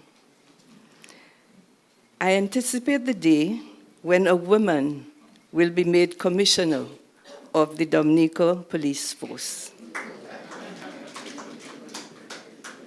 Your Excellency, I was walking in town the day after you were sworn in. A lady approached me, and she had a questioning look on her face. And she hesitatingly said, "Is this you?" "No." "But it's you, you're the president." Of course, I had to burst her bubble of excitement. Your Excellency, as you appear more in public, Dominicans will see that I am dwarfed by your elegance, your height, and your beauty. As protocol has already been established, allow me to say a warm good evening to everyone here. I would like to begin with 2 quotes. Dr. Wanjiri Kamau of Kenya says, and I quote, "Anybody who does not have a history is a slave," end of quote. I am being the devil's advocate here, hoping that this quote will stimulate good discussion for our young scholars, because we do have a history, regardless of the fact that some see and dwell only on the negative side. The second quotation comes from our own historian, Dr. Lennox Honeychurch, who says, "To know is to love, is to preserve." This quote says it all. Out of the painful past, Dominica has inherited a myriad of precious Creole Métis legacies. Neither is European, totally European, or African. We are Creole, we are Métis. And one of them is dress. And I hope by the end of this panel discussion that our audience and viewers will appreciate the value of the dress and make it a patriotic duty to preserve our national Creole dresses of Dominica.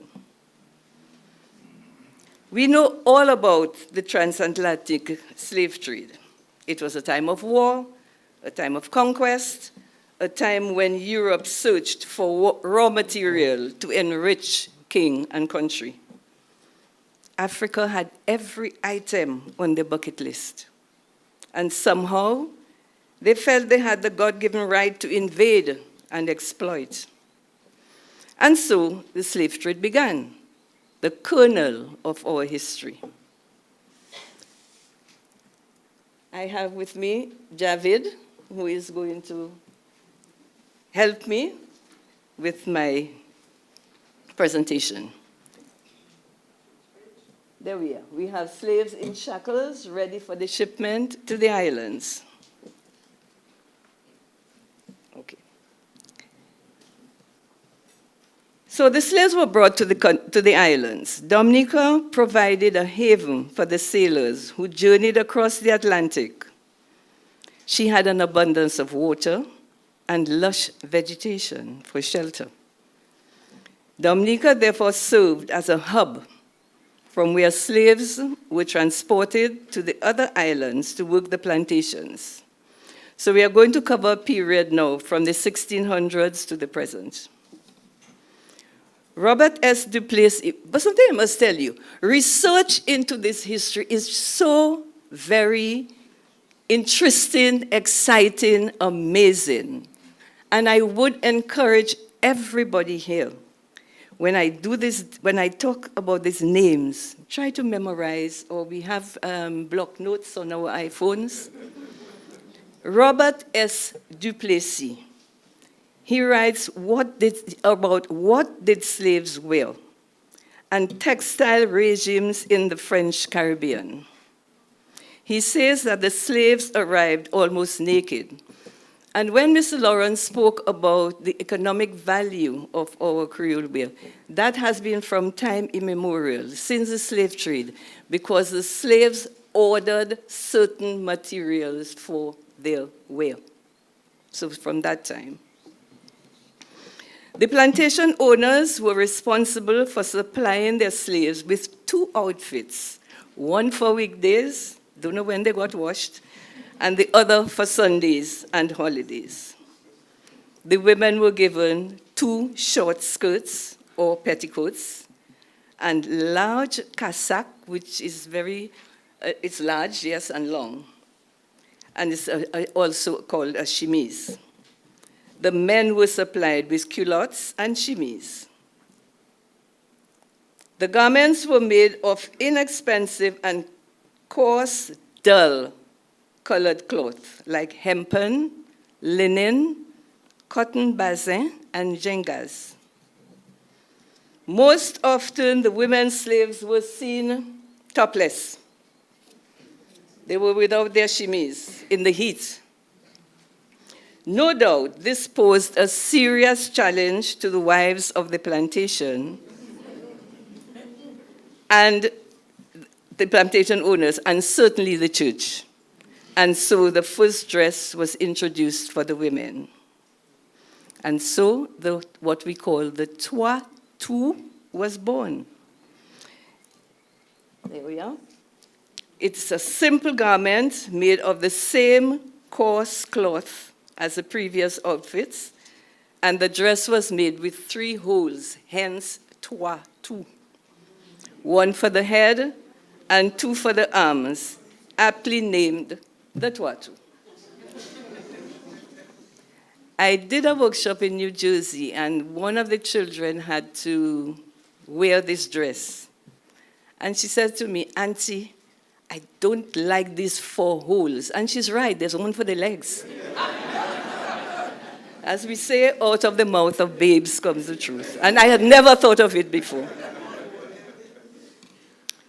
By 1690, the plantation owners stopped giving garments to their slaves. But that African spirit was there. It was undaunted. The slaves surprised the colonial masters and made every effort to ensure that on special occasions, that special occasion dresses became more and more dazzling as they took responsibility for it. They were not having any more of this toit-tout thing. Médéric Louis-Élie Moreau de Semery implies that female slaves were gifted clothes by admirers and lovers. They also inherited clothes by the sweat of their brows because they had little portions of land that they would plant, they would cultivate. And when they sold it at the market, I think Mrs. Cordero gives reference to that as well.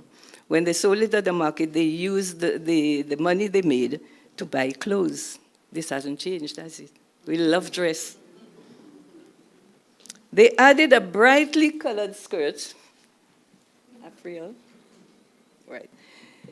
They added a brightly colored skirt over the toisu and carried a length of cloth over the shoulders.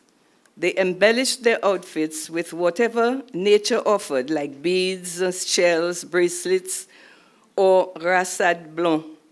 They're like stones, white stones, or items they could afford to buy. So men decorated their hats with galads and the feathers. The Roseau Cultural Group named this outfit the Afriole in order to give it an identity. So when we was discussing what we were wearing for what performance, we knew the Afriole was that. Mrs. Cordero also talks about that in her article. Then we go on to the freed slave outfit. And there we have the Jeep. Agostino Brunius, born in around 1730, he was a famous Italian painter who was brought to the island by Sir William Young of Fort Young. The name Fort Young was named after him. He gave us a good idea of the dress of the freed women of color through his paintings of social scenes of Dominica, St. Vincent, and Santo Domingo.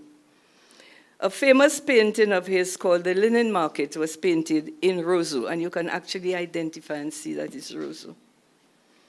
Agostino Brunius died in Dominica on the 2nd of April in 1796 and was buried somewhere around the Roseau Cathedral area, according to Dr. Honeychurch.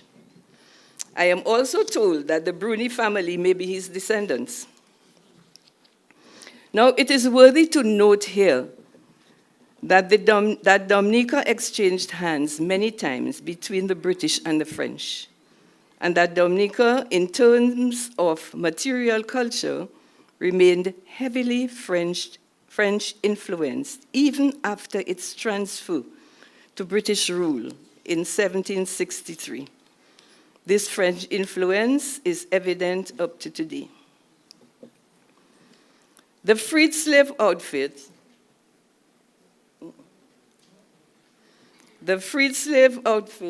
is, right, we'll get to that. The freed slave outfit is said to have been influenced by the seigneurs of St. Louis, Senegal. These women were companions and wives to the French colonials until they returned to France. Actually, this story is quite sad because the French colonials came over to Senegal and they settled in St. Louis, where there's a nice river, the Senegambia River. And they kind of married these people, but when their term of office was over, they just left them and went back to France. Yes. I tell you, this research is very, very interesting. But we must read with open minds, yeah? And not reflect on the hardships, because if we reflect on the hardships, we're just going to be miserable. We look at the product now that we have. Look at our beautiful lady sitting there.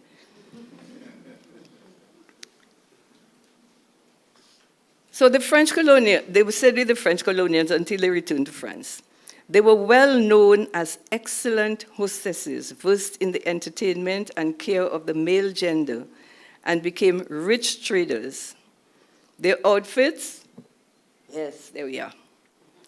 Their outfits, as you can see, are quite elaborate, with several petticoats and well-fitting blouses. Robert S. Duplessis describes the headpieces as theatrical. And the headpieces, they're not made of madras. Madras had not arrived yet. They are made of Cholet handkerchiefs. These handkerchiefs were originally made for men and were quickly taken over by the women for use as shawls and head ties. That's the same thing they did for the madras. The madras was originally intended for the white Creoles, but the colored Creoles took over. They did the head things. And again, an economic value. The Cholet factory situated in the town of Cholet, Western France, saw momentous results in their sagging industry in the mid-1730s. Do we have another picture of the pre-slaves? Yeah, there we are. There's another one. You're going back, man? Okay. Now, research of photographs, videos. I mean, YouTube is a blessing. You get everything on YouTube, and I just love, that's what I spend most of my time doing, looking at the old photographs, looking at events that they have, as I say, connecting the dots. So videos and personal experience, like in Senegal and Benin, I went with my dear friend, Mrs. Akpa.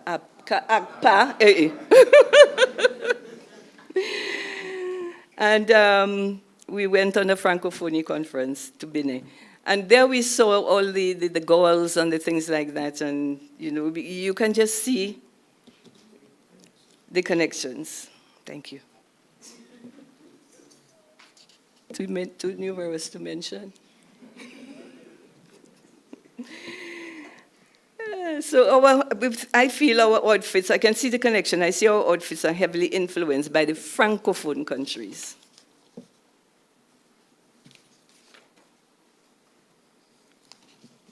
With the passage of time, the layers of clothing of the freed women of color, which were the freed slaves, they had a lot of petticoats. They had about 3 or 4 petticoats, and to give them bulk.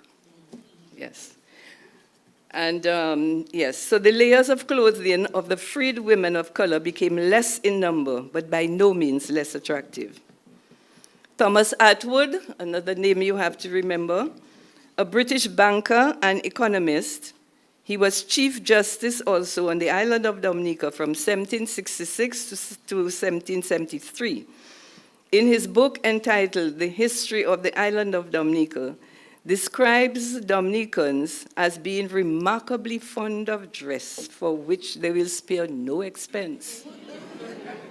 Does this sound familiar? We have not changed over the years. Lafcadio Hearn, an Anglo-Greek writer, in his book 2 Years in the French West Indies, gives a very detailed description of the gyp outfits. They were luxurious ones made of velvet and other expensive cloth with laces on the petticoats. So what our ancestors did, they used the best of both worlds. They exploited the laces and the fabrics of Europe, and together with their, who said DNA one day? Just in a moment. Somebody said DNA, you said DNA, right? And brought out that African streak, and they added the flamboyance to the gyp and the wobdriet. And of course, Africa is known for its minerals. There's a lot of gold. So a lot of gold is very, very important with these outfits. The collier shoe. Yes, some of those here are collier shoes. Others are grendo. The collier shoe actually was particularly fashioned for the gyp. So some earrings and some necklaces were fashioned for like Martinique and Guadeloupe, the islands of the Caribbean. This outfit never failed to catch the attention of journalists who described them as sensational and exotic. Why don't we do the same? Yeah. Oh, the wobdriet and the gyp, look at our president. Exotic, sensational, beautiful. The outfits were worn by the belle affranchies or the freed slaves and favorites of the plantation owners and rich merchants of Martinique. They were outfits of seduction, and their madras head ties were tied in many different ways, indicating their social status. And this is where the 1, 2, 3, 4 peaks come from. It was in an era when Martinique was in its heyday economically. Women wanted to be kept. That's an age-old story. And so they dressed accordingly. They dressed very provocatively, and then they had these head ties which told them that they were married, or they were single, or you could, take a chance. Yes, exactly. So this is where it originates. As far as I know, as far as my research goes, I have not found those meanings in our headpieces. I know we always had the 3 peaks. And I remember one year, I had a photograph of it. Mrs. Cordero did, that was a big thing in town. She had stayed up all night tying headpieces for the children of Wesley High School. And she used the 2 peaks. Now we come on to the warp duet. Have we shown them enough of the jeep? Here we have the belle, Miss Christian. Look at how magnificent she looks. Which is the other one? This is a cousin of mine, Raisa Rule. And I want to show you this petticoat that is hanging. Actually, it is what we call the chemise de nuit. And this is what replaced the toitou. And because night dresses before were heavily embroidered.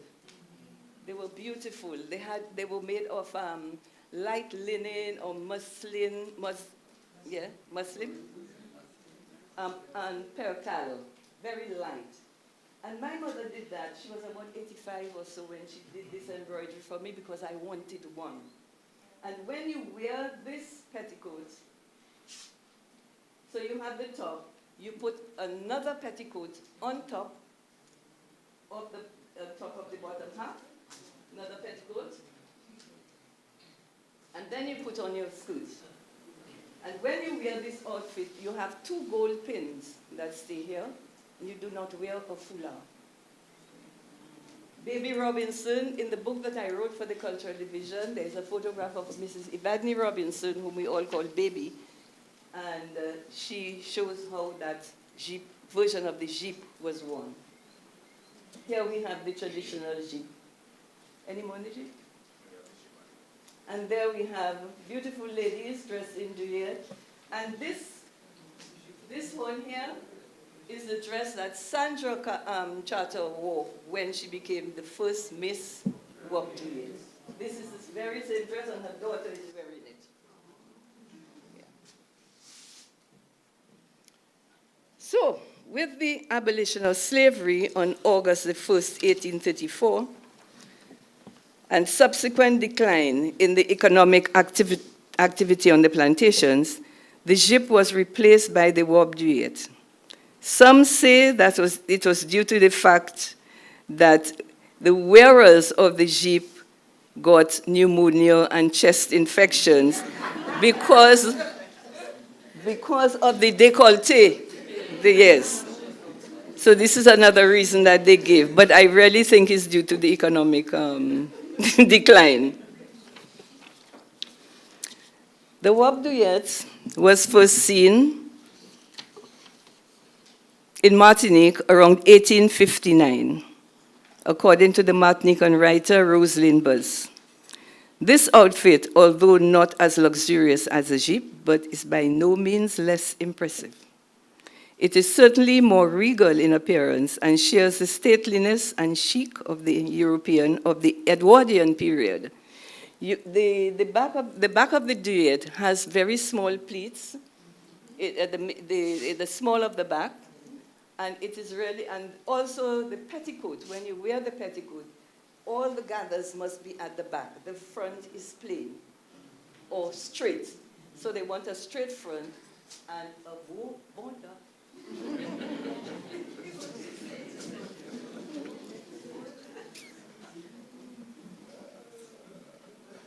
So,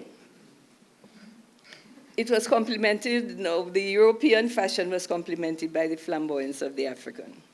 The women of color created this outfit to make an upward niche for themselves as independent women and self-supporting women or married women on the echelons of society.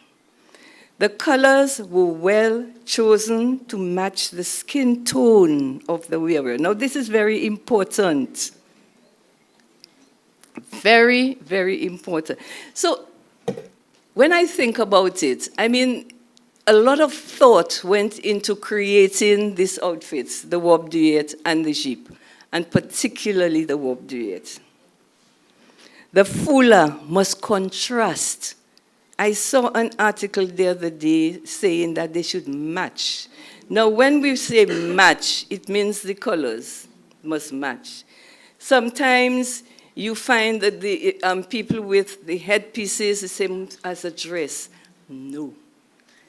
We need to keep that color contrast. And as I always say, Miss Eugenia Charles, when I interviewed her many, many years ago, she was adamant that we must stick to color contrast. That is the character, the aura about the warp duet.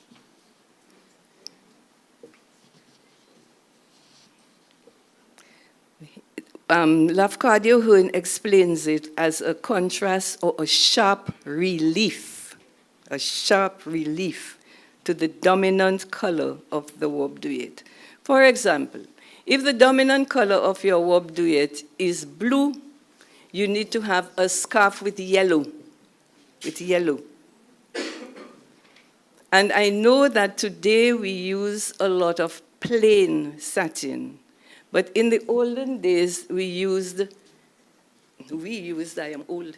We used colored scarves. And this is why I particularly showed those photographs, because I would just like to bring back the traditional of this one time. So you see, it contrasts. If you have white, then you have a white choice. But look at this one, you know? It's made with plaid material, and she was able to get a scarf, white background, but with some of the colors of the dress on it. And look at her, beautiful. So we do not always have to use plain fabric. Lace, expensive cotton lace was used for the petticoats. And it can be made in a variety of styles. Now, the petticoat for the jeep is different to that of the warp duet. And whereas the jeep, it's just, this is, okay. This I have. This is not the national dress. So it's a modern version, but it's just straight. And that is how the petticoat of the jeep is. The petticoat for the duet has a band across, it has a base petticoat, then you take about twice or three times the width of the base of the petticoat, you gather it and you sew it on to the base from about the mid-thigh. And I have worked with a lot of seamstresses to try and get them to do it and to make the difference. Now when you have on a petticoat, lace petticoats, sometimes the petticoat cost more than the dress because of the lace, the amount of lace that was put in it, sorry. A lot of lace that was put in. So you don't want to hide it. You want it to be seen.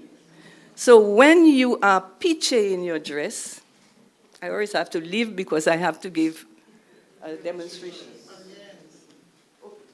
So you take out this part, you gather it. You gather it. Put it up. Then you reach to the back. And you gather from here. And you bring it. You do this. You bring it up. And your petticoat is supposed to show all around. all around. You want to show that beautiful lace petticoat. And you just hold it there. It's under your arm.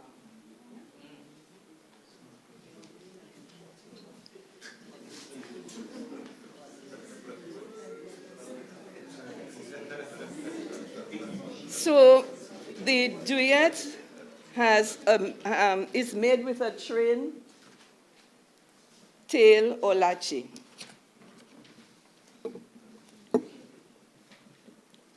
And the duet made with a train, tail, or lache as well, was well pitched to accomplish the objective of showing off the well-starched lace jupon. Gold jewelry, not as excessive as with the jeep, because the jeep was one of attraction, and then, of course, their lovers, should I say, bought them things, bought them jewelry. So, but it's still very much in evidence of the head of the, much still much in evidence of, with the duet. A Madras head tie crafted from the collective memories of the African woman completes the outfit. Well put together, this outfit can be valued on the same level as any famous designer as yesterday and today, of yesterday and today. The wearer cannot pass unnoticed. And now we have the gall. I put those pictures. Can you have the one before? We have here Irene Peltier. And you see her petticoat is being seen all around. This is Madidi. All these people lived in Cork Street and Field where I was brought up, and this is the people whom I know. Irene Peltier used to dress the bourgeoisie of Roseau, including Mrs. Cordero. Madidi, yes, she was in Fields Lane, and you see she's wearing a patterned scarf, you know? And I have this here just to show that even in mourning, color contrast was very important. So I have a real purple, violet, what color is that? With my black duet. And this was for my very dear friend Marvelyn Robinson, who was so brutally killed. And so we're on to the goal. This is from Senegal. And this is what the goal is all about. And what I want to show you as well is the head ties. Very similar to ours. You notice? So the goal was originally a dress of relaxation for the home. It is typically West African and worn mainly in the Francophone countries of that continent. Countries like Mali, Senegal, Côte d'Ivoire. And they produce the most elaborate and creative styles of gold using African cloth and lace. The islands of Martinique and Guadeloupe, and to a lesser extent Dominica, use a variety of golds for home use. Today, we see the evolution of white golds trimmed with lace and worn for formal occasions. They are very elegant Creole outfits, always accompanied by gold jewelry, Madras head ties. Madras head ties are optional. You don't always have to wear it, but you comb your hair nicely back in a bun to look elegant, to look. And of course, accompanied by head ties. Jewelry, gold jewelry. So I hope by now you are itching to make one of the traditional outfits to wear anytime, any place. Javid, can we have the head ties? Okay, here we have some head ties. Yeah, I should be able to. Okay. Yes, here we have the head ties. Can everybody see them? So this is a tête revolver. This is a tête cassée. Now, a lot of people refer to any head tie with tête cassée. But this is the tête cassée. My mother was born just at Batta Estate, La Coudoué, just with the lime plantation where they had this big white house. And she was able to see the workers when they came to work in tattered duets, informal duets, and on Sundays they were very well dressed. And of course, they tied their heads with the Tet revolver. No, the Cassie. That's for semi-formal occasions. The Tet revolver was more or less every day. But since we do not have these occasions, we don't have plantations as such, we can wear them when we want and with whatever we want, as long as we keep them alive. This here is the tête foncée, which is the traditional head tie for the sheep. Can we go back to that? We had a picture of a Senegalese. Let's go back and see if I just wanted to show. Yes. You see this peak, and there's another one. There's another one that I particularly wanted. No? Maybe we go further on. Okay. Josephine, let's go back to Josephine Louis. Yes. She was the first runner-up of the Miss National Day competition. Yes. And this is the same dress that she wore from 67. Thank you. Okay, so yes, this is the goal. This is what the goal has evolved to now. Very elegant. Let's go. This is the tête piché and or tête à lait calendé. And this is what we get mixed up with. They think this is a tête cassée, but it's not. When something is broken, it's not broken smooth like that. You have all kind of shapes. So the other one is really the tête cassée, and this is the tête à lait, tête piché, a lady in Pointe Michel. What did you say? Blessed memory. Yvonne Charles. She's the one well, there are three people actually. Yvonne Charles, Doris Joseph, and Emmeline McCoy. Emmeline McCoy was from Grand Bay. Doris Joseph was from Daly's, and Yvonne Charles from Pointe Michel. And each of them confirmed what the tête cassée was, so there's no mistake about that. So we have the tête à lait, or the tête piché. It is an art. It really is an art to do this. And it's painted before it is tied. You can tie it just with a plain Madras square. But to get the calendé, they have specialists in Martinique called calendeuses. And they can, we do it here too. The Cultural Division organized a workshop, which I coordinated. We had Madame Yvonne Copo from Martinique who came, and we had somebody else before. You had somebody else before.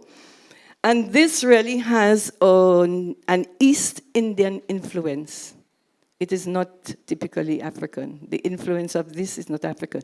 Because in the 1800s, after the abolition of slavery, Martinique had to have, they invited indentured servants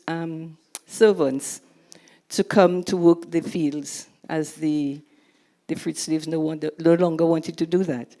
So it is influenced by the East Indians who came to Martinique. What do we have next? Okay, so, Mr. Lawrence, I have decided for the children, for the sake of the children, to change the meanings, and I want to give them some positive adjectives as they're growing up. So I call them feuilles, leaves. And yon feuille, moins indépendant. Deux feuilles, moins intelligent. Trois feuilles, moins créatif. Et quatre feuilles, moins fort. So I want the children to grow up with these positive adjectives, because these things of I'm free no longer applies today. Let's go. And there we are, some more Senegalese women who, and it's the head ties that I'm really want to show you, and the galls at the back. There we are. And you see how they were used to their color? It's a pity they're not colored photographs. What else do we have? Now we're talking about jewelry. Jewelry, very important part of the Creole outfit. And we have various earrings and necklaces. Now there's some of them which do not have names, but this one I know here, it's called the Tete Negresse. It was fashioned on, you know, the rest. This set of earrings here, very common in Dominica, but nobody can tell me the name for it. And this here is Zanneau Pierre Noir, and it was worn when people were in mourning. We have here necklaces, the grandeur, which are little balls, little round balls, the grandeur. This is what we call the Zanneau, the famous Zanneau Chenille. This is Vigne, it's like a bunch of grapes. Zanneau Vigne, Zanneau Pierre Vert, and of course the Tete Negresse is here. This is a modern one, I don't think it has a name. There we have the necklace, which is the Fossa. And this one we have Collier Chou and Grando. And these are just other parts, other gold pieces that I have taken photographs of from various people. So this is very important. And now we go to the men. We have the jacket of the free slave, which is what Mr. Lawrence was speaking about. So it's there. I don't think the men would wear the three-quarter pants, would they? And there we are, the boss himself. So he's there with his jacket. He's there with his gilet. And this one, I presume you wear for funerals, the black and white. And look how handsome he looks. Why don't you all men want to wear it? Have we finished? Okay. So this comes to the end of my presentation. I would like to, however, just speak a little bit about the madras. Madras is a special type of fabric. It was made in India, but it was made with banana fibers. Of course, the British took it over, and they added cotton fibers. But it was made with banana fibers.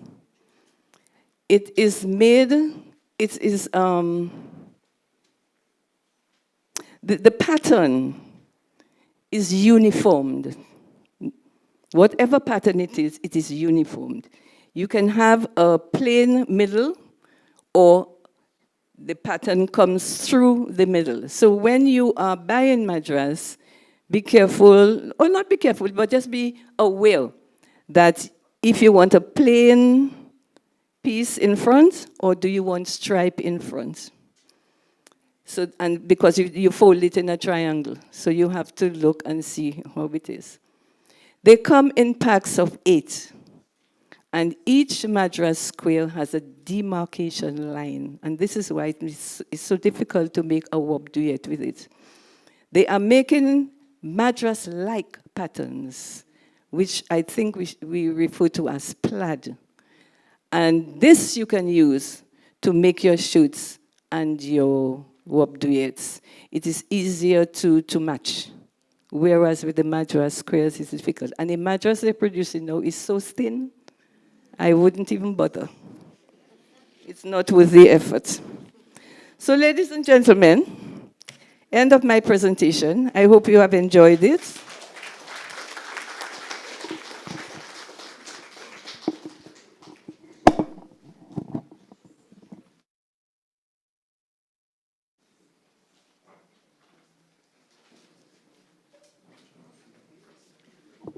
Thank you, Madam. What an interesting presentation. I think we thoroughly enjoyed this one as well. Our final presenter for the evening is Mrs. Delia Coffee Weeks. Mrs. Delia Coffee Weeks has been an agricultural officer with the Division of Agriculture for 35 years. She is also a tutor for Creole courses at UWI Global Campus. She completed her BSc Social Work in 2019 at UWI. Delia is a proud Granbarian who grew up immersed in the cultural expressions of the island. She is a founding member of the Roseau Cultural Group and a member of the Comité pour Études Creole CEC. She has written a book of folk tales in Creole and English, 10th E.O LeBlanc, for the Cultural Division. Furthermore, Delia teaches people to tie traditional and modern Creole headpieces and has conducted workshops in that regard, both locally and overseas. In 2019, UWI awarded her the Alumni Award for Arts and Culture. Presenting this evening on the topic, Beyond October, Blending the National Wear into Contemporary Lifestyle, Mrs. Delia Coffee Weeks. Thank you, Madam Moderator, for your kind introduction.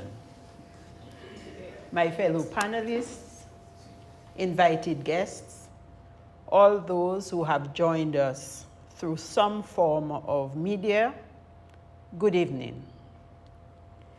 Thank you for the opportunity for me to be a panelist on the 10th E.O LeBlanc Memorial Lecture.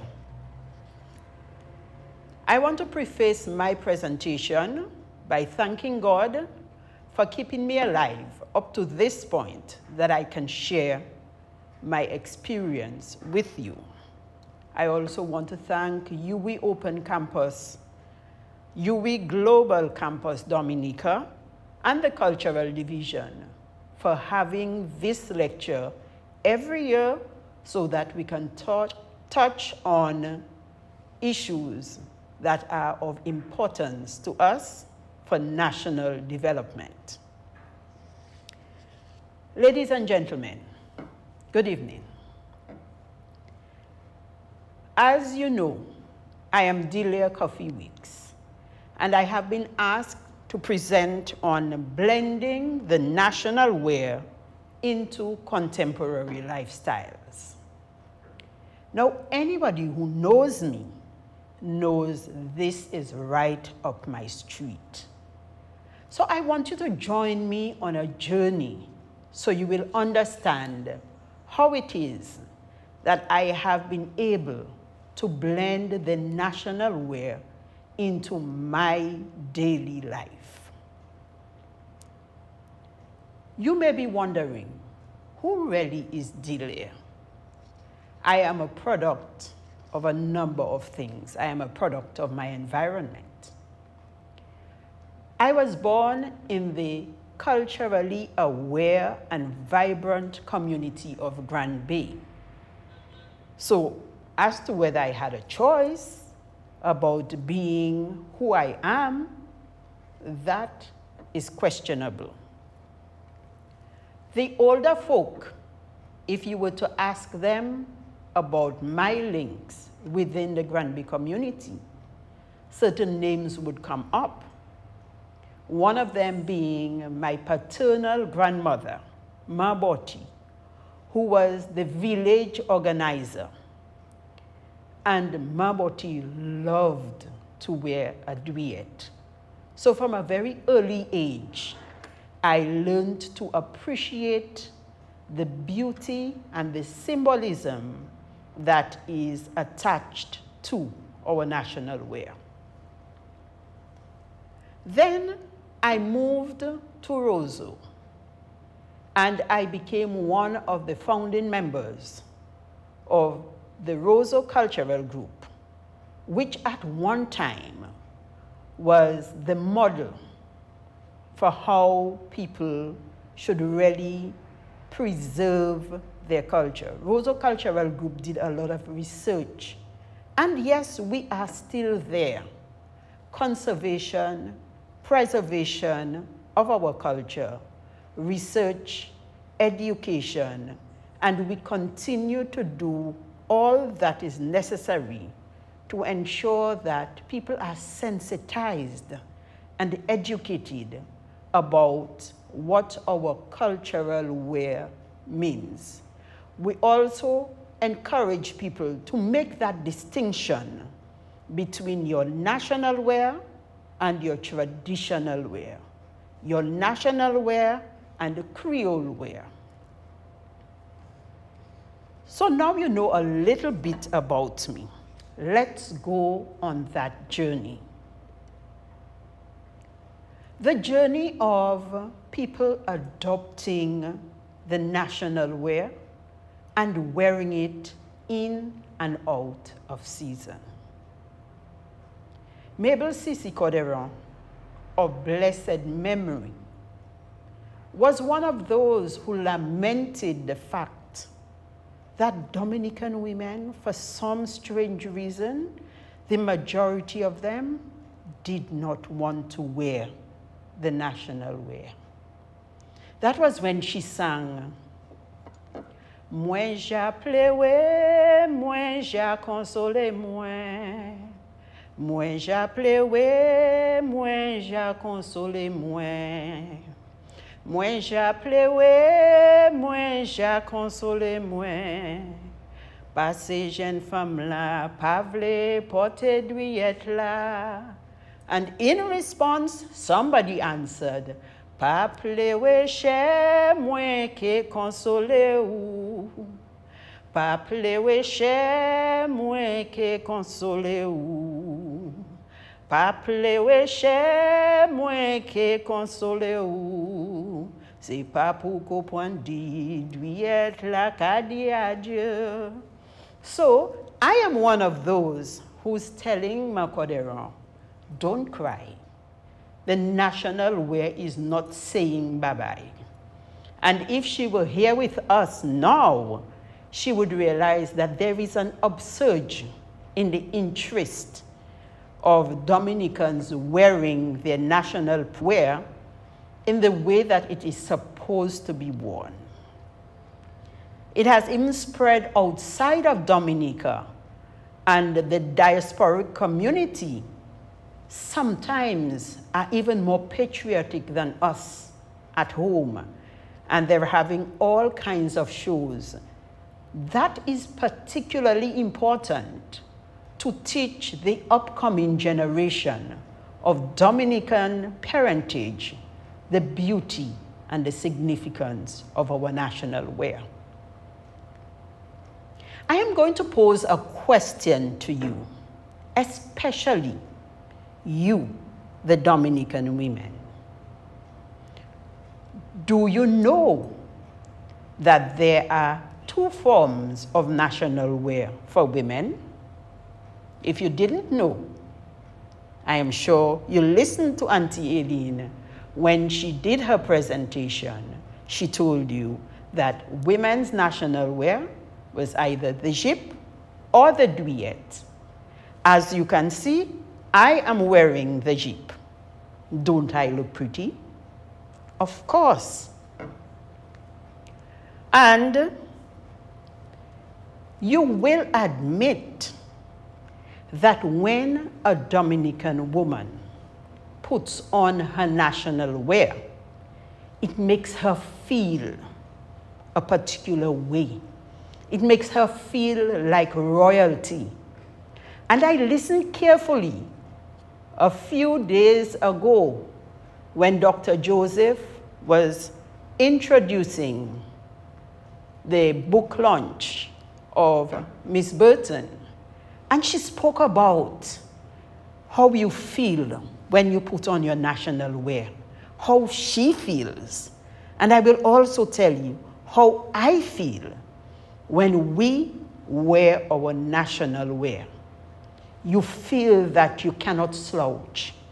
You have to stand up. You have to have your back straight.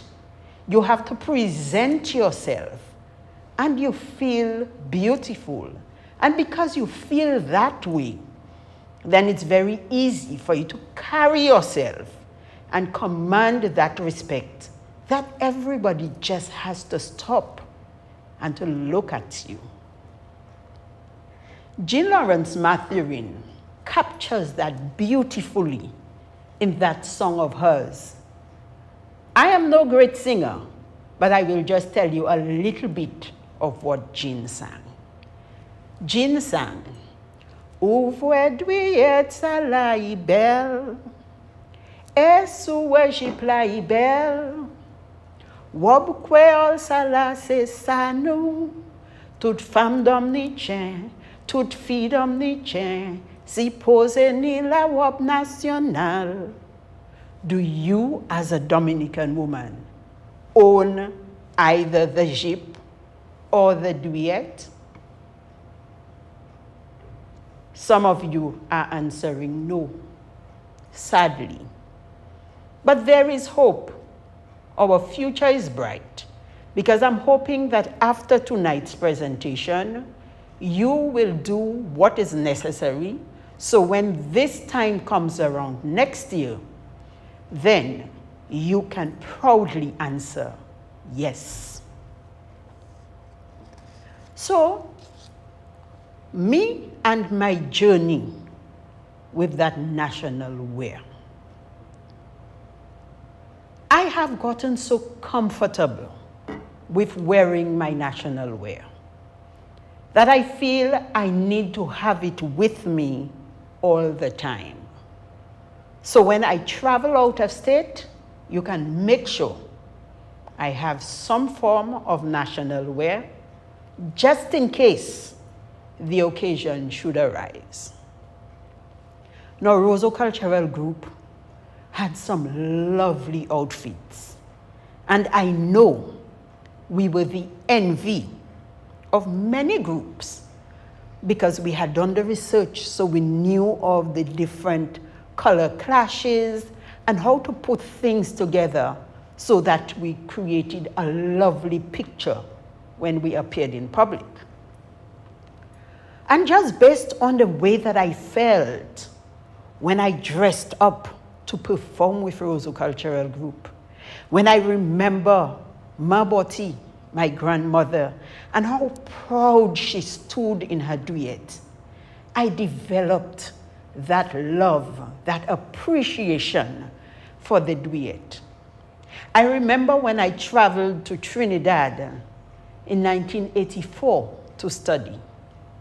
I traveled with my national wear, and I got the opportunity to be on stage at an Indian festival.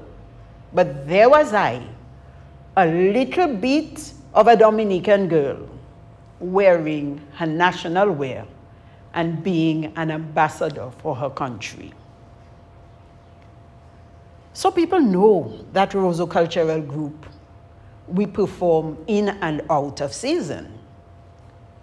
So when I started wearing my national wear outside of what people consider the Creole season, people would ask me, "Where are you performing today?" And I would tell them, "We're not performing anywhere. I'm wearing my clothes. I'm going to church." And for me, one of the things is that anytime I got an invitation to a function and it said formal or semi-formal wear, for me, that was an occasion to wear either my national wear or some form of traditional Creole wear. The duet, the jeep, sometimes I couldn't make up my mind which one to wear, but I love wearing both of them. One of the things I would like people to understand is that when you put on your national wear, you are no longer you, that individual. You are now an ambassador to your country. You represent the beauty of Waitukupuli, of Dominica. So, Delia continued wearing her national wear to different functions, to church, to weddings, to parties. And as I mentioned wedding, Madam Moderator, if memory serves me right, I think your wedding was a totally Creole affair. I think I saw photographs and the bridesmaids were in shape and the thing looked so beautiful. I have gone to funerals, and depending on the person who is being celebrated, I feel they deserve more than just the ordinary funeral attire. And so, I have my traditional wear, my national wear in different colors. That is one of the things people need to remember. It doesn't have to be all bright, because life is not always sunshine and roses.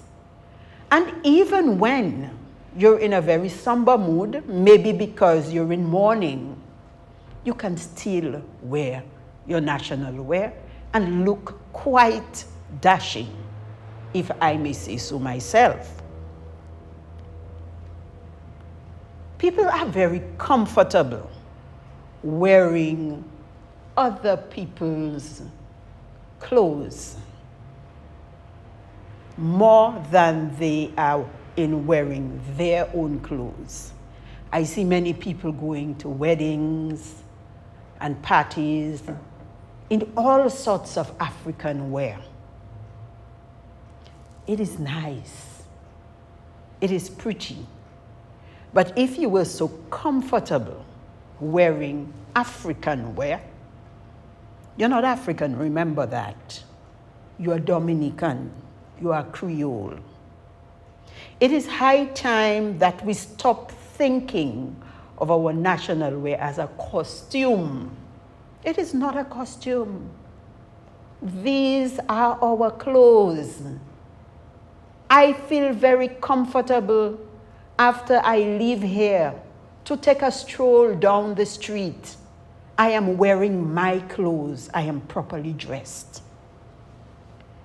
And people got to that point when they realized, oh, Mrs. Wicks just loves wearing her national wear. So we expect to see her wearing it at any time. So they stopped asking me where I was performing. And it even reached a point where certain people only expect to see me in national wear at certain functions. And so sometimes I throw a spoke in their wheel. And people are like, how come is that you're wearing? And I said, I just want it to be different because I do not always want to live up to your expectations. When you wear your national wear, you are an ambassador to your country, whether you're in Dominica or not. So you actually have to know the different components of your outfit, and if there is something that is signified by any part, you need to know that. So for example, my outfit consists of my headpiece, my foulard, my chemise dentelle, or my Creole top, my colorful skirt, and my lace petticoat underneath. I am completely dressed because I have on my black shoes, and of course, I accessorized properly with gold to show what I've worked for. My gold, whether it's real or fake, it makes a very good impression. Are you so comfortable with your national wear that you can wear it anywhere, anytime, and be able to tell people about it? I don't know about you, but I certainly am. Sometimes I think we do not even see or appreciate the wow factor that our national wear takes along with it. I have experienced this on a number of occasions, where for whatever reason, people may be asked to wear something that would tell you something about where they're from, and every single time that the Dominican national wear is front stage and center, people are like, wow. I love that I can evoke that sort of expression from people. And I revel in it, which is why I love to wear my national wear, whether I am at home or abroad. I am also very comfortable with the fact that once people are willing to listen, I am ready and able to educate. As I speak about educating, it is a little bit sad that at this time of year, there are a few people that the schools call on to come to teach their children. We are all Dominican nationals. And we need to know enough that we can do the education. It is not that Auntie Eileen or Mr. Lawrence would say no, but they have other things to do.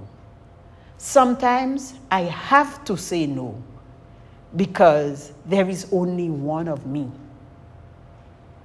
But it hurts when I know, for whatever reason, I have to deny children the experience of hearing from somebody, not somebody who's paid to speak about it, but somebody who is passionate about it. We need to embrace our national wear. Remember, we are Dominicans 365 days a year. And so our national wear is ours 365 days a year. We also have to know our culture and put it on par with some of the other cultures that we are embracing. We can embrace other cultures, but not by putting them above ours. That is not patriotic. So, now you know, Mrs. Wicks loves her national wear. Because of that, I have invested in a number of the different ones. Remember the different components I spoke about? You don't have to get everything one time. You can get the blouse this month. You can get the skirt a couple months later. You can buy the material for the petticoat, buy the cotton one time, buy the lace another time. Always be on the lookout. And you also have to cultivate an eye for things that will look good. Looking at the florals, the stripes, the different things that will make statements. Do not only have your national wear in bright, bold colors. You may need to wear your national wear when you're not feeling so bright. Make sure you can interchange. I have done it, and so can you. I am so very happy to have had the opportunity to share my experience with you. I am willing to advise people, to tell them how to go about it. I am encouraging people to learn to tie the different headpieces. Because even that you can do. You can buy different colored squares. You can try tying different patterns. You can be very creative. And once you feel very happy, very pretty when you're wearing those creations, you are well on your way. My caution to you though, don't mix apples with oranges. Be able to make that distinction between your national wear and your Creole wear. Your national wear is in fact Creole wear, but not all Creole wear is the national wear. I am at the point where I can wear any form of the national wear to any function. I have met people who have said to me, "You look so lovely in this, but I don't know if I'm brave enough to wear this outside of the independence season." And I am like, this is rubbish. There is nothing to it. Just put on your clothes and feel pretty. I have also met people at different functions who applaud me for wearing my national wear and who lament that they never even thought about it. I am urging you, get to that point. Wear your national wear. You can maybe begin by going to church with it sometimes. And if somebody says to you, "What happened this Creole season?" Tell them, "No, it's another day in Dominica. I am Dominican. Are you?" Of course I am. I love it. And everybody knows that I love it because I show it. So I'm encouraging you. I am still on that journey. I am still looking to have other outfits so I can express myself, so I can be that beautiful Dominican belle. That one that the people sang, "Afi Dominic Sala." This is a presentation, it's not singing I'm supposed to be singing to you. And I need a few other people to join me. Depending on what it is that you do, you can make adaptations for your daily life. So I have versions of the duet, short sleeve, no sleeve. They're not the proper duet, but they're appropriate for what I wear them for. What you need to know is that whatever adjustment that you make, be able to educate and to explain. So, I am on that journey, but my journey is far from over. Because when I walk in places where I see fabric, they call my name. And when they call my name and I respond, I'm like, okay, this is my next duet.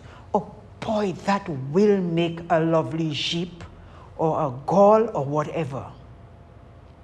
So I am encouraging you. I'm actually inviting you to come join me on that journey.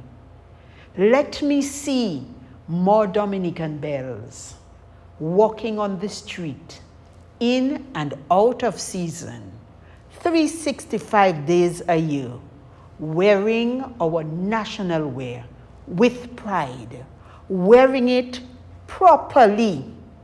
I'm actually going to be looking out for the military parade when the invitation says national wear. And if they would just give me a chance, I would block a lot of people from entering the Windsor Park if they are not properly dressed. But you have a pass, and I have placed you on notice, so it is time to do things right. Let us know our national wear. Let us appreciate our national wear, and let us wear it with the pride that it deserves, and let us look pretty doing it. Dominique Belle family, you don't agree with me? Ladies and gentlemen, thanks for your time and attention.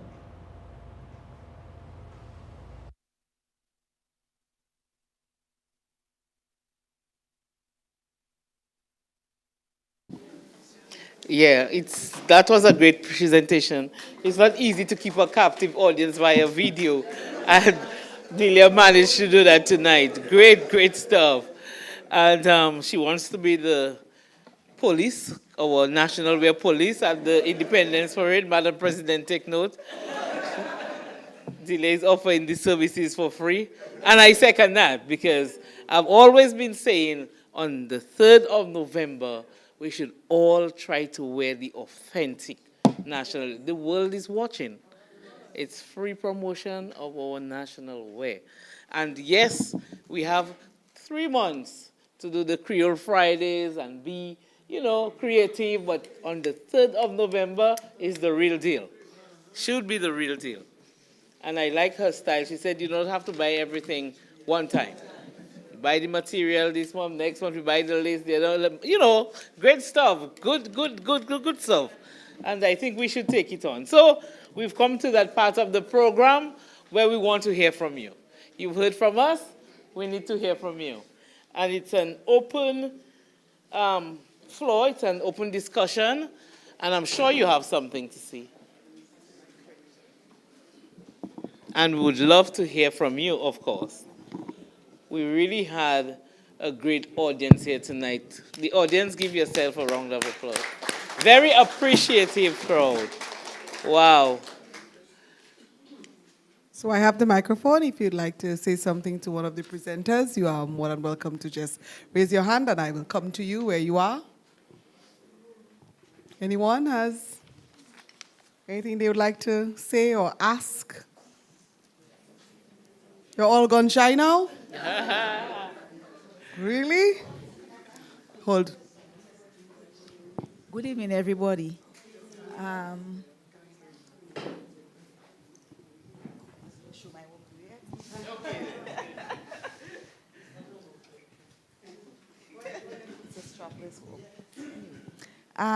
For Mr. Lawrence, I think, I was curious as to what right now is gazetted as our national wear.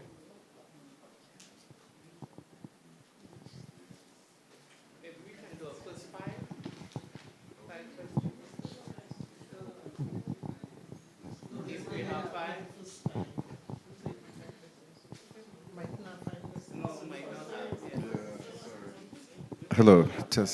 From what I recall, because I remember once I was on the radio and then afterwards President Shaw, but I was speaking about national wear. So he said there was an act that was passed. I think it was, Patrick John was still Prime Minister, that there was a National Dress Act, but it only referred to men, not the ladies. And it wasn't anything to do with the Creole wear that we have. It's the shirt jack that was, and still is in law. And Eugenia Charles even protested, I understand, the fact that the women were not included, and she came in a swimsuit from what I hear.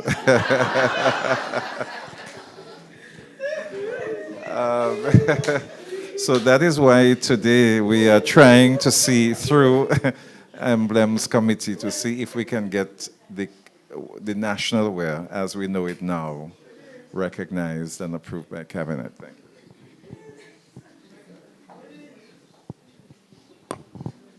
Anyone else?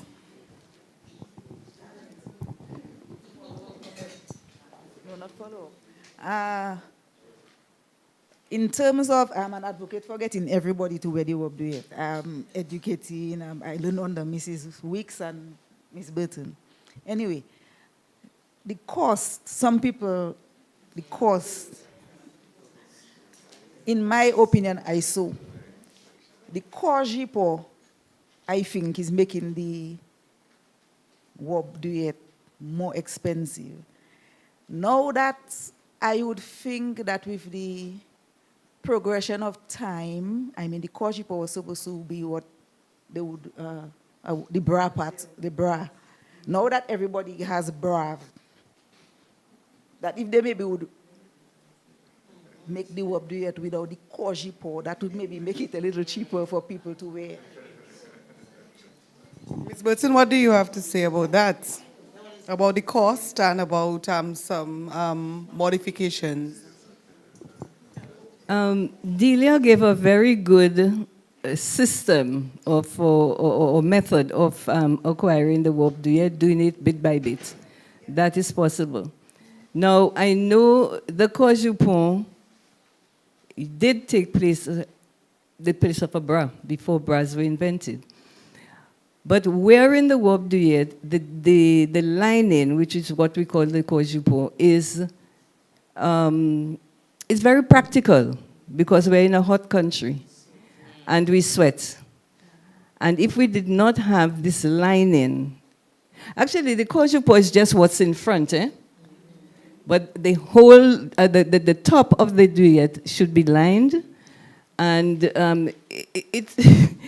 it's really practical because it absorbs the sweat. If not, that dress is going to stick on you and it's not going to look nice.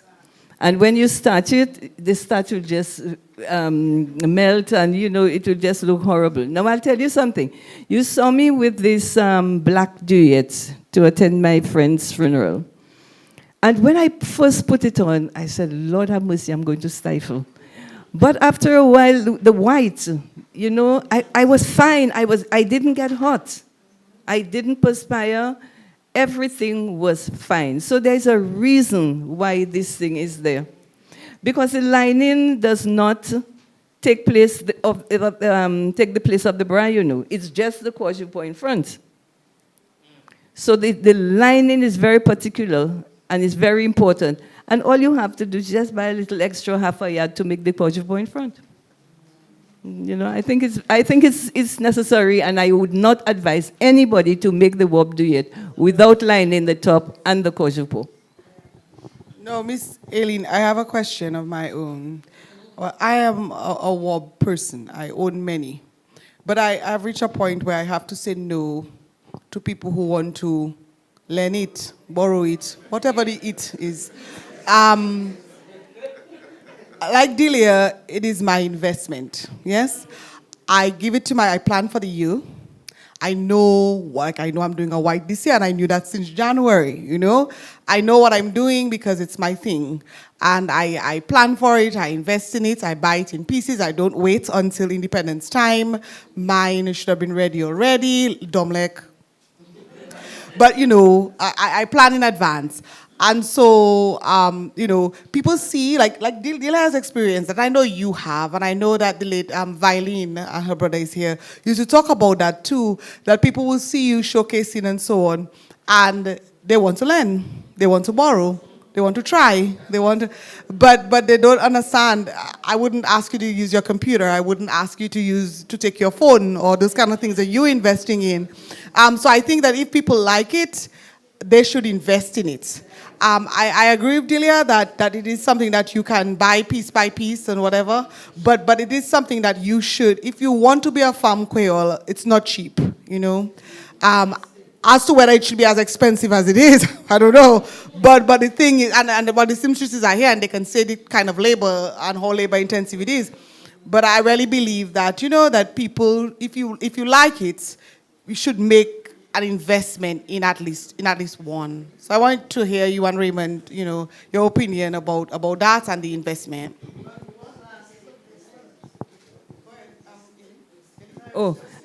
Just now. I quite agree with you.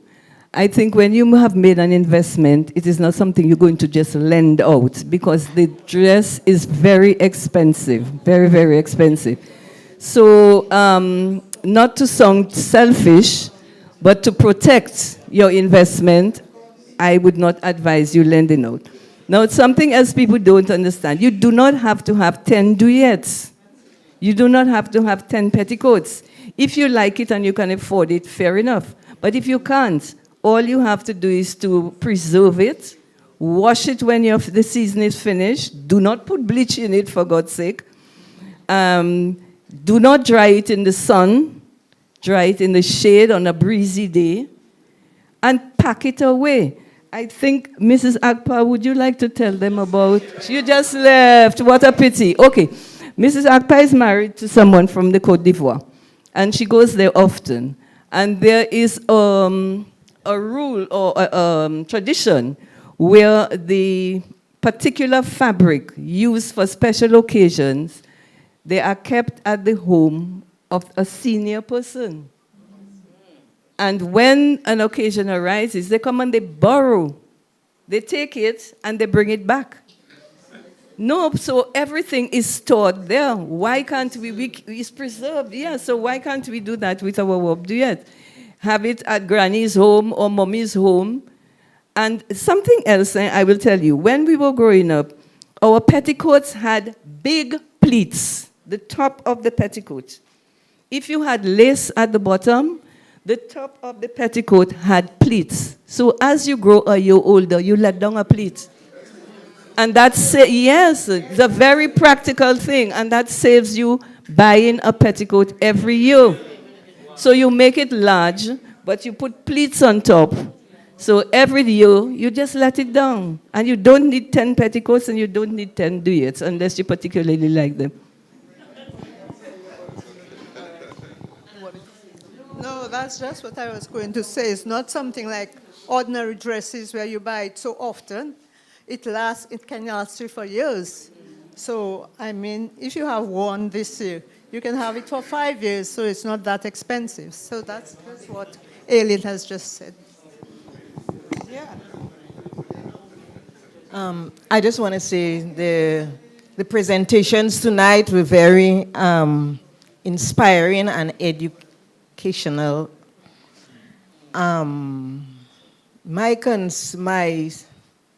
Something that came up to mind is when I like the contemporary wear, the Creole wear. I'm proud to say I do own a duet, but I really like, the contemporary wear. And what I notice is most young women, they give more attention, to that kind of thing. But I'm asking, if we go out to represent our country concerning maybe our WOB and our, what amount of value does the contemporary wear take to the real WOB? My other question is, like, for example, when we talk about the Creole wear for women, the Creole wear, women tend to wear the Creole wear for men. And that sometimes is something that can be, really, buggling. Everybody has their opinion on that. And I think that when we are looking at the WOB as the Creole wear, as a woman, you present it like that, and any other thing is optional. If you want to answer that one, I have two more. Okay. What is contemporary wear? What is Creole wear? Okay, I'm wearing something that is based on the traditional, but it is not completely traditional. But it is Creole. And if I go anywhere, somebody is going to ask me, where are you from? I'm sure. Just because I have a petticoat that is shown. Creole dress is what? Lace, plaid, the style.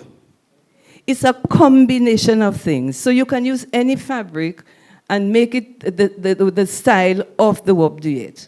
Or you can use a peasant blouse with an ordinary skirt. I saw a girl walking down the street, 2 days ago. Very, very simple. She just had on a white skirt and a large white blouse, and her head was tied in a madras. And she had a necklace. She looked so beautiful. It wasn't expensive. It's something that she had at home, and she tied her head, and she just looked Creole. you know? So you don't have to, people think the louder, the better. But sometimes the simplest thing, with just a touch of madras or a touch of gold, the earrings, you become Creole right away. So I don't think it's a big effort, you know? And then if people ask you, you just say, that's Creole wear, you know? It's not my traditional wear, it's not my national wear. Because what tourists like to do, they come, and even Dominicans who are unaware, they come for the parade, and they just take a mass of people, Dominica's national wear. And people are wearing anything, you know? So I don't know how, we cannot guard against that because this is the way of the world. But yes, we just have to be careful between Creole wear. I'm wearing Creole wear, and it is not my tradition, it's not my national dress, but it's Creole wear. Madam Moderator, can you allow 3 more? All right. Okay. All right. Thank you. I just want to tie up a little bit of all of the things said, because, for example, in schools, you would try to encourage the students to wear the national wear. But each year they want to be different. So that's where, you know, each year they're going to spend to buy, to make something creative. Okay. And so I said to them, you know, the national wear, yes, is expensive, but it will last you for a very long time. So even when you spoke about at the back, you know, you let off and you let off, so you're young. Oh. So right. So in other words, you get bigger and it can still fit you. Then, of course, even as the pleats on the petticoat, it makes it look pretty from a distance. Somebody doesn't really see it's not lace there, but it's serving a purpose. Next year, you put down a piece and so on. So it is that sometimes you look at the expense. Well, I'm talking for the young persons at school, and they talk about the creativity. So, you know, we look at the Creole wear and we want the contemporary, but even when we had the national parade, the parade on Creole Day, it used to be just the national wear, because at school they would say to you, all those in national wear, you will go out to the parade. Now I'm seeing any and everybody on the road in creative wear, in contemporary wear. So. Good evening, everybody. I actually have 2 questions. The first one is, I think it's similar to what the respondent before me said. It's the law. What are we doing? You know, at the end of the day, us, especially as Caribbean people, we're very, very attracted to contemporary, to things United States, United Kingdom, Canada, as well as things modern. What are we as the authority doing? What are we doing in schools to help it? If you set a rule as a principal and say, on that day you wear your wobduyet, or you come in your school clothes. I know my son goes to a particular school, and that principal, she's no longer the principal. I'm not saying her name, but everybody should know who she is. She will tell the parents, please send your child to school in the national wear. If not, let that child come in their school uniform. And she said that. She's no longer the principal, but I remember when my son started there, that principal of that particular secondary school would say it. So what are we as authority? What are we as bosses? In our workplaces, what are we as our bosses doing? What are we as the cultural division doing when we say that we have a week for African wear and we know it's independence season? African wear is in June, July. That's May, yes, African Dress Day is that day. Why are we adding different things to our independence season? We are actually encouraging other people to do it. So what are we as authorities doing? And that is and I'm asking that in another question. What are we as authorities doing to market our independence, our national wear as Dominica own? And I'm not ashamed to say it, I'm not afraid to say it, because I've seen them at CARICOM meetings. St. Kitts, St. Lucia's, these countries are coming and saying, this is their national wear. No, and we know it's our own. What are we, as the Dominican authorities, What are we as the Dominican Authority? I'm hearing Mr. Lawrence is saying that it's not even gazetted as yet it's not even gazetted as yet. So what are we as authorities doing to bring it out there internationally? You know, we have the World Creole Music Festival, all these different things. What are we doing? What are we as the leaders, what are we as the heads doing to ensure that this remains?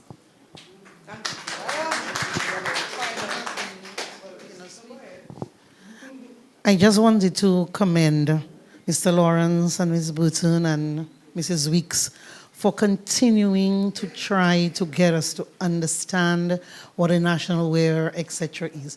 This year, I always thought that I had a correct Jeep. Oh my God! No, not the Jeep, the Jeepo. I got the correct name. So it's the petticoats. So when I came to Ms. Burton's book launching the other day, she spoke to the wob and the Jeep having two different Jeepos. And there I am, I bought a book immediately and read feverishly, and I'm having my Jeepos made. However, I must say that the person who is making it for me is describing the process. And I am saying it is not an easy process. And if you really have to get the authentic ones, it really does take a lot from the seamstresses and so on. And the person making it for me says every time, you know, she calls Miss Burton and she says, add this, do that. So I know that it will be authentic. I want to thank them for that kind of knowledge. And for those of us who can invest in it, we should. I also want to thank Ms. Burton, Ms. Pearl, Akpa, for also showing us the Creole wear, because I think that the Creole wears, and Mrs. Wicks spoke about it, the shorten this. I just think that if you got an invitation and it says the national wear, you should have your Jeep or your wob. However, I think that our creativity as Creole women come out in things like this, and I love them just as much. So to me, we are not shortchanging ourselves in any way, in my opinion, to have both of the things, to make sure that we know what our national wear is, and to also be able to tweak things and be very Creole. For example, I think on Creole Day, it is such a beautiful display of Creole wear that we shouldn't hold that against them. I do agree that if there's something for national, for our traditional, that we should say, if you don't have it, you can. But for Creole Day, I love everything about this and the things that I also make and what I see Pearl wearing and so on. So I just want to say thank you again for explaining to us, for illustrating by your own examples, and to keeping it alive. I'm excited now. You know, before people used to say the wob is boring, the this and that. Now I am so even more excited after Eileen's 2 books and all of these forums that I want to have, and those of us who can afford. I had my wob since 2008, and it was still, I wore my wob to last year. I'm only investing in another one this year, but I could have still continued to wear my same wob. My daughter says, I'm taking your wob, Mommy, I still love it. So it's just passing on to another generation, and I'm making another one. But thank you so much.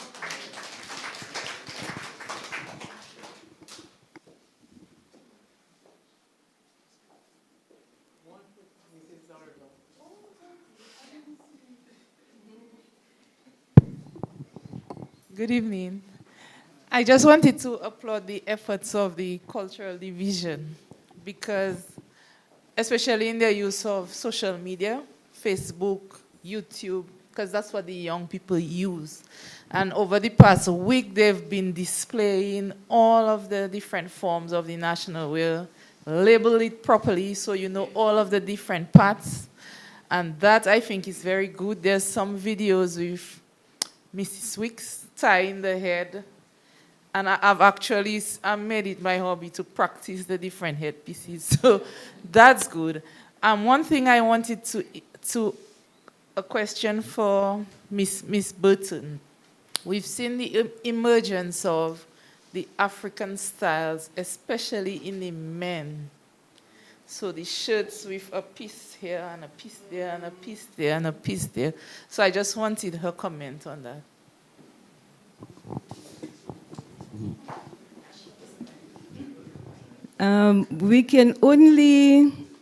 We cannot command and we cannot insist that people wear certain things. If they use the plaid, the madras-looking plaid on the shirts, I find that is fine, and they can make creative styles with that. I think this is very nice. But Carlene, I would just like to respond to Carlene. She says it's the Creole dress parade. Is it the national dress parade that we have? Raymond? You're talking the National Day, which I tend to agree with you a little bit, because as you saw here, the slides that I showed, or the pictures that I showed, we have a variety of Creole dresses born on the island from the 1600s to now, okay? So we have the tuatu, we have the afriole, we have the gaul, we have the jib, the duet, and the free sleeve outfit. And as she is saying, it would look beautiful if we could have sections in the different outfits. I did that in 1993 when I prepared for the quincentennial year. I did organize or coordinated all the activities. And this is something that I got Rosa Cultural Group to do. We had a wagon made from 2 wheels we got from Hillsborough. We filled it with cane. And then we had children in tuatu, children in little girls. Then the freed slave outfit, the gauls and things like that, and the jeep, the duet. And I am just wondering whether this would assist or would it help in people wearing what they can afford and leaving the dwab duet for special occasions. I don't know. It's just something that needs to be debated. But we have the contestants of the Miss Wab Duet show. They can wear it. They can lead the parade. And then if mothers cannot afford a duet for that year, they can make the tuatu. You know? It's food for thought. And I think it would be so much more interesting because one of the years I had a few girls with me and then we had placards saying this is the afriole, this is the goal, this thing. So educating people at the same time, you know. But this is food for thought, Mr. Matthew. And there's a question for Mr. Lawrence. I don't know if he has an answer for that now, but somebody was just asking me, is there any plan to seek funding from UNESCO in terms of the preservation of Dominica's national dress? Has there been any work in that regard? Maybe cultural division. Putting those on this one.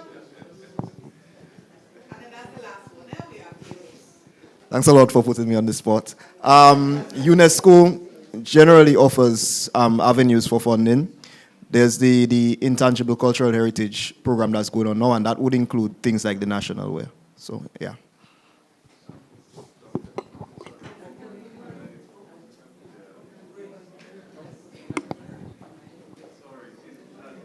I just wanted to make a general comment because of what I mentioned in what I said, that in all cultures, there's contemporary and traditional. You go to any part of the world, Africa, they have all the modern outfits, but they have all their traditional outfits still. They have all the modern buildings. Africa have a lot of high skyscrapers, but they have all the traditional, the pyramids and all of that, and things that they preserved from hundreds of years ago. Museums that is what culture is about. It's about that is what sometimes we don't understand.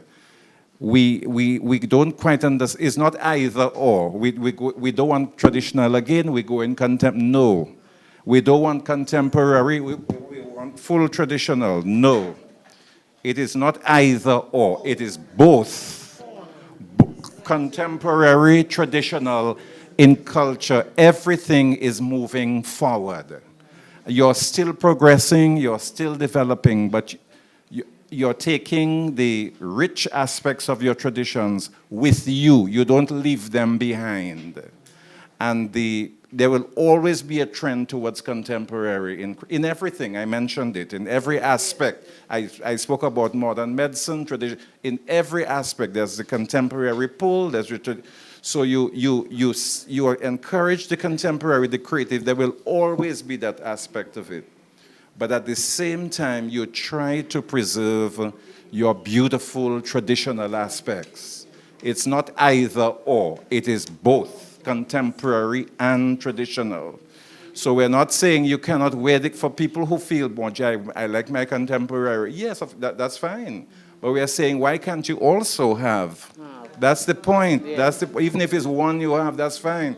You don't have to wear it all the time. You can wear your contemporary 20 times, but on that special occasion, you decide, let me put on my duet. And that's the point of the thing. It's not one making the other one extinct.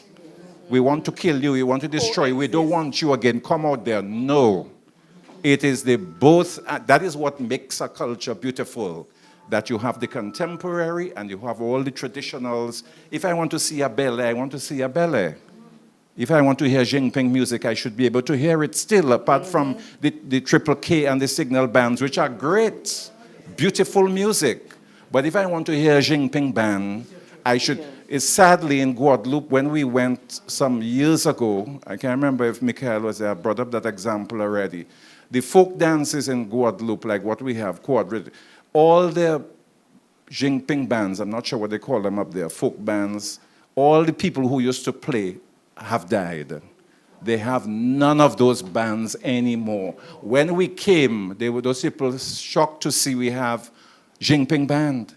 I was surprised. I said, but was a big shock. They couldn't understand how we still have that traditional aspect very much alive. And that's because Dominica has taken, invested, promoted both contemporary and traditional, and that's why the heritage is so rich.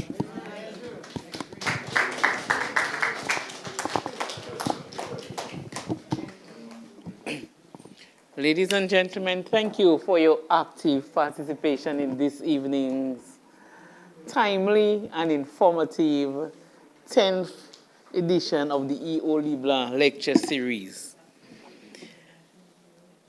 We are at that point where I must inform you that my tour of duty is over here.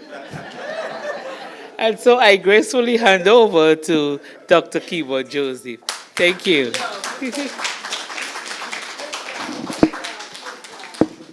Mrs. Banis Roberts, thank you so much for a job well done as moderator. Thank you. And I really wish to thank Mr. Lawrence, Ms. Burton, and Mrs. Weeks for their wonderful, wonderful presentations this evening. But to give the official vote of thanks is Ms. Annalene Joseph, who is the chair of Dominica's Guild of Students of the UWI Global Campus. I now welcome Annalene to give the vote of thanks.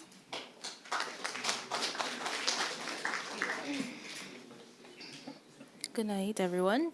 Your Excellency, Mrs. Sylvanie Burton, President of the Commonwealth of Dominica, and Mr. Gilbert Burton, Dr. Kimon Joseph, Head of the UE Global Campus and staff of the UE Global Campus, Mr. Ulson Matthew, Chief Cultural Officer, Division of Culture and staff of the Cultural Division, Monsignor Eustace Thomas, Priest, Our Lady of Fair Haven Parish, audience members in the auditorium and those joining us live via DBS radio and live streaming platforms, media representatives, good evening to all.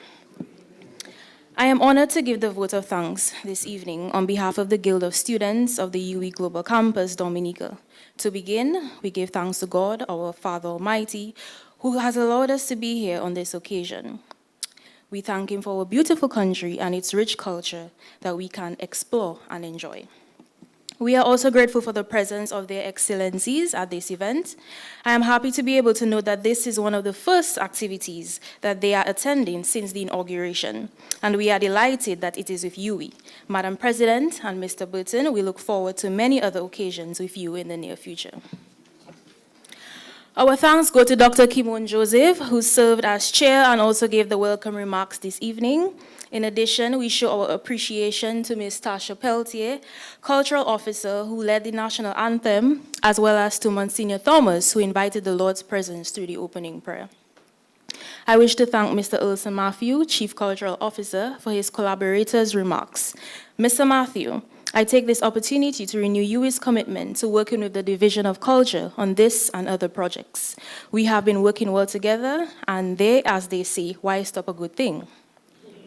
In addition, I thank my comrade, Ms. Keisha Polido, who introduced our moderator for this evening's proceedings. To our efficient moderator, Mrs. Lauren Banis Roberts, I offer special thanks. You did a wonderful job ensuring that the event was well managed, and we are most grateful. Our esteemed panelists, Mr. Raymond Lawrence, Ms. Aileen Burton, and Mrs. Delia Coffey Weeks, what wonderful presentations.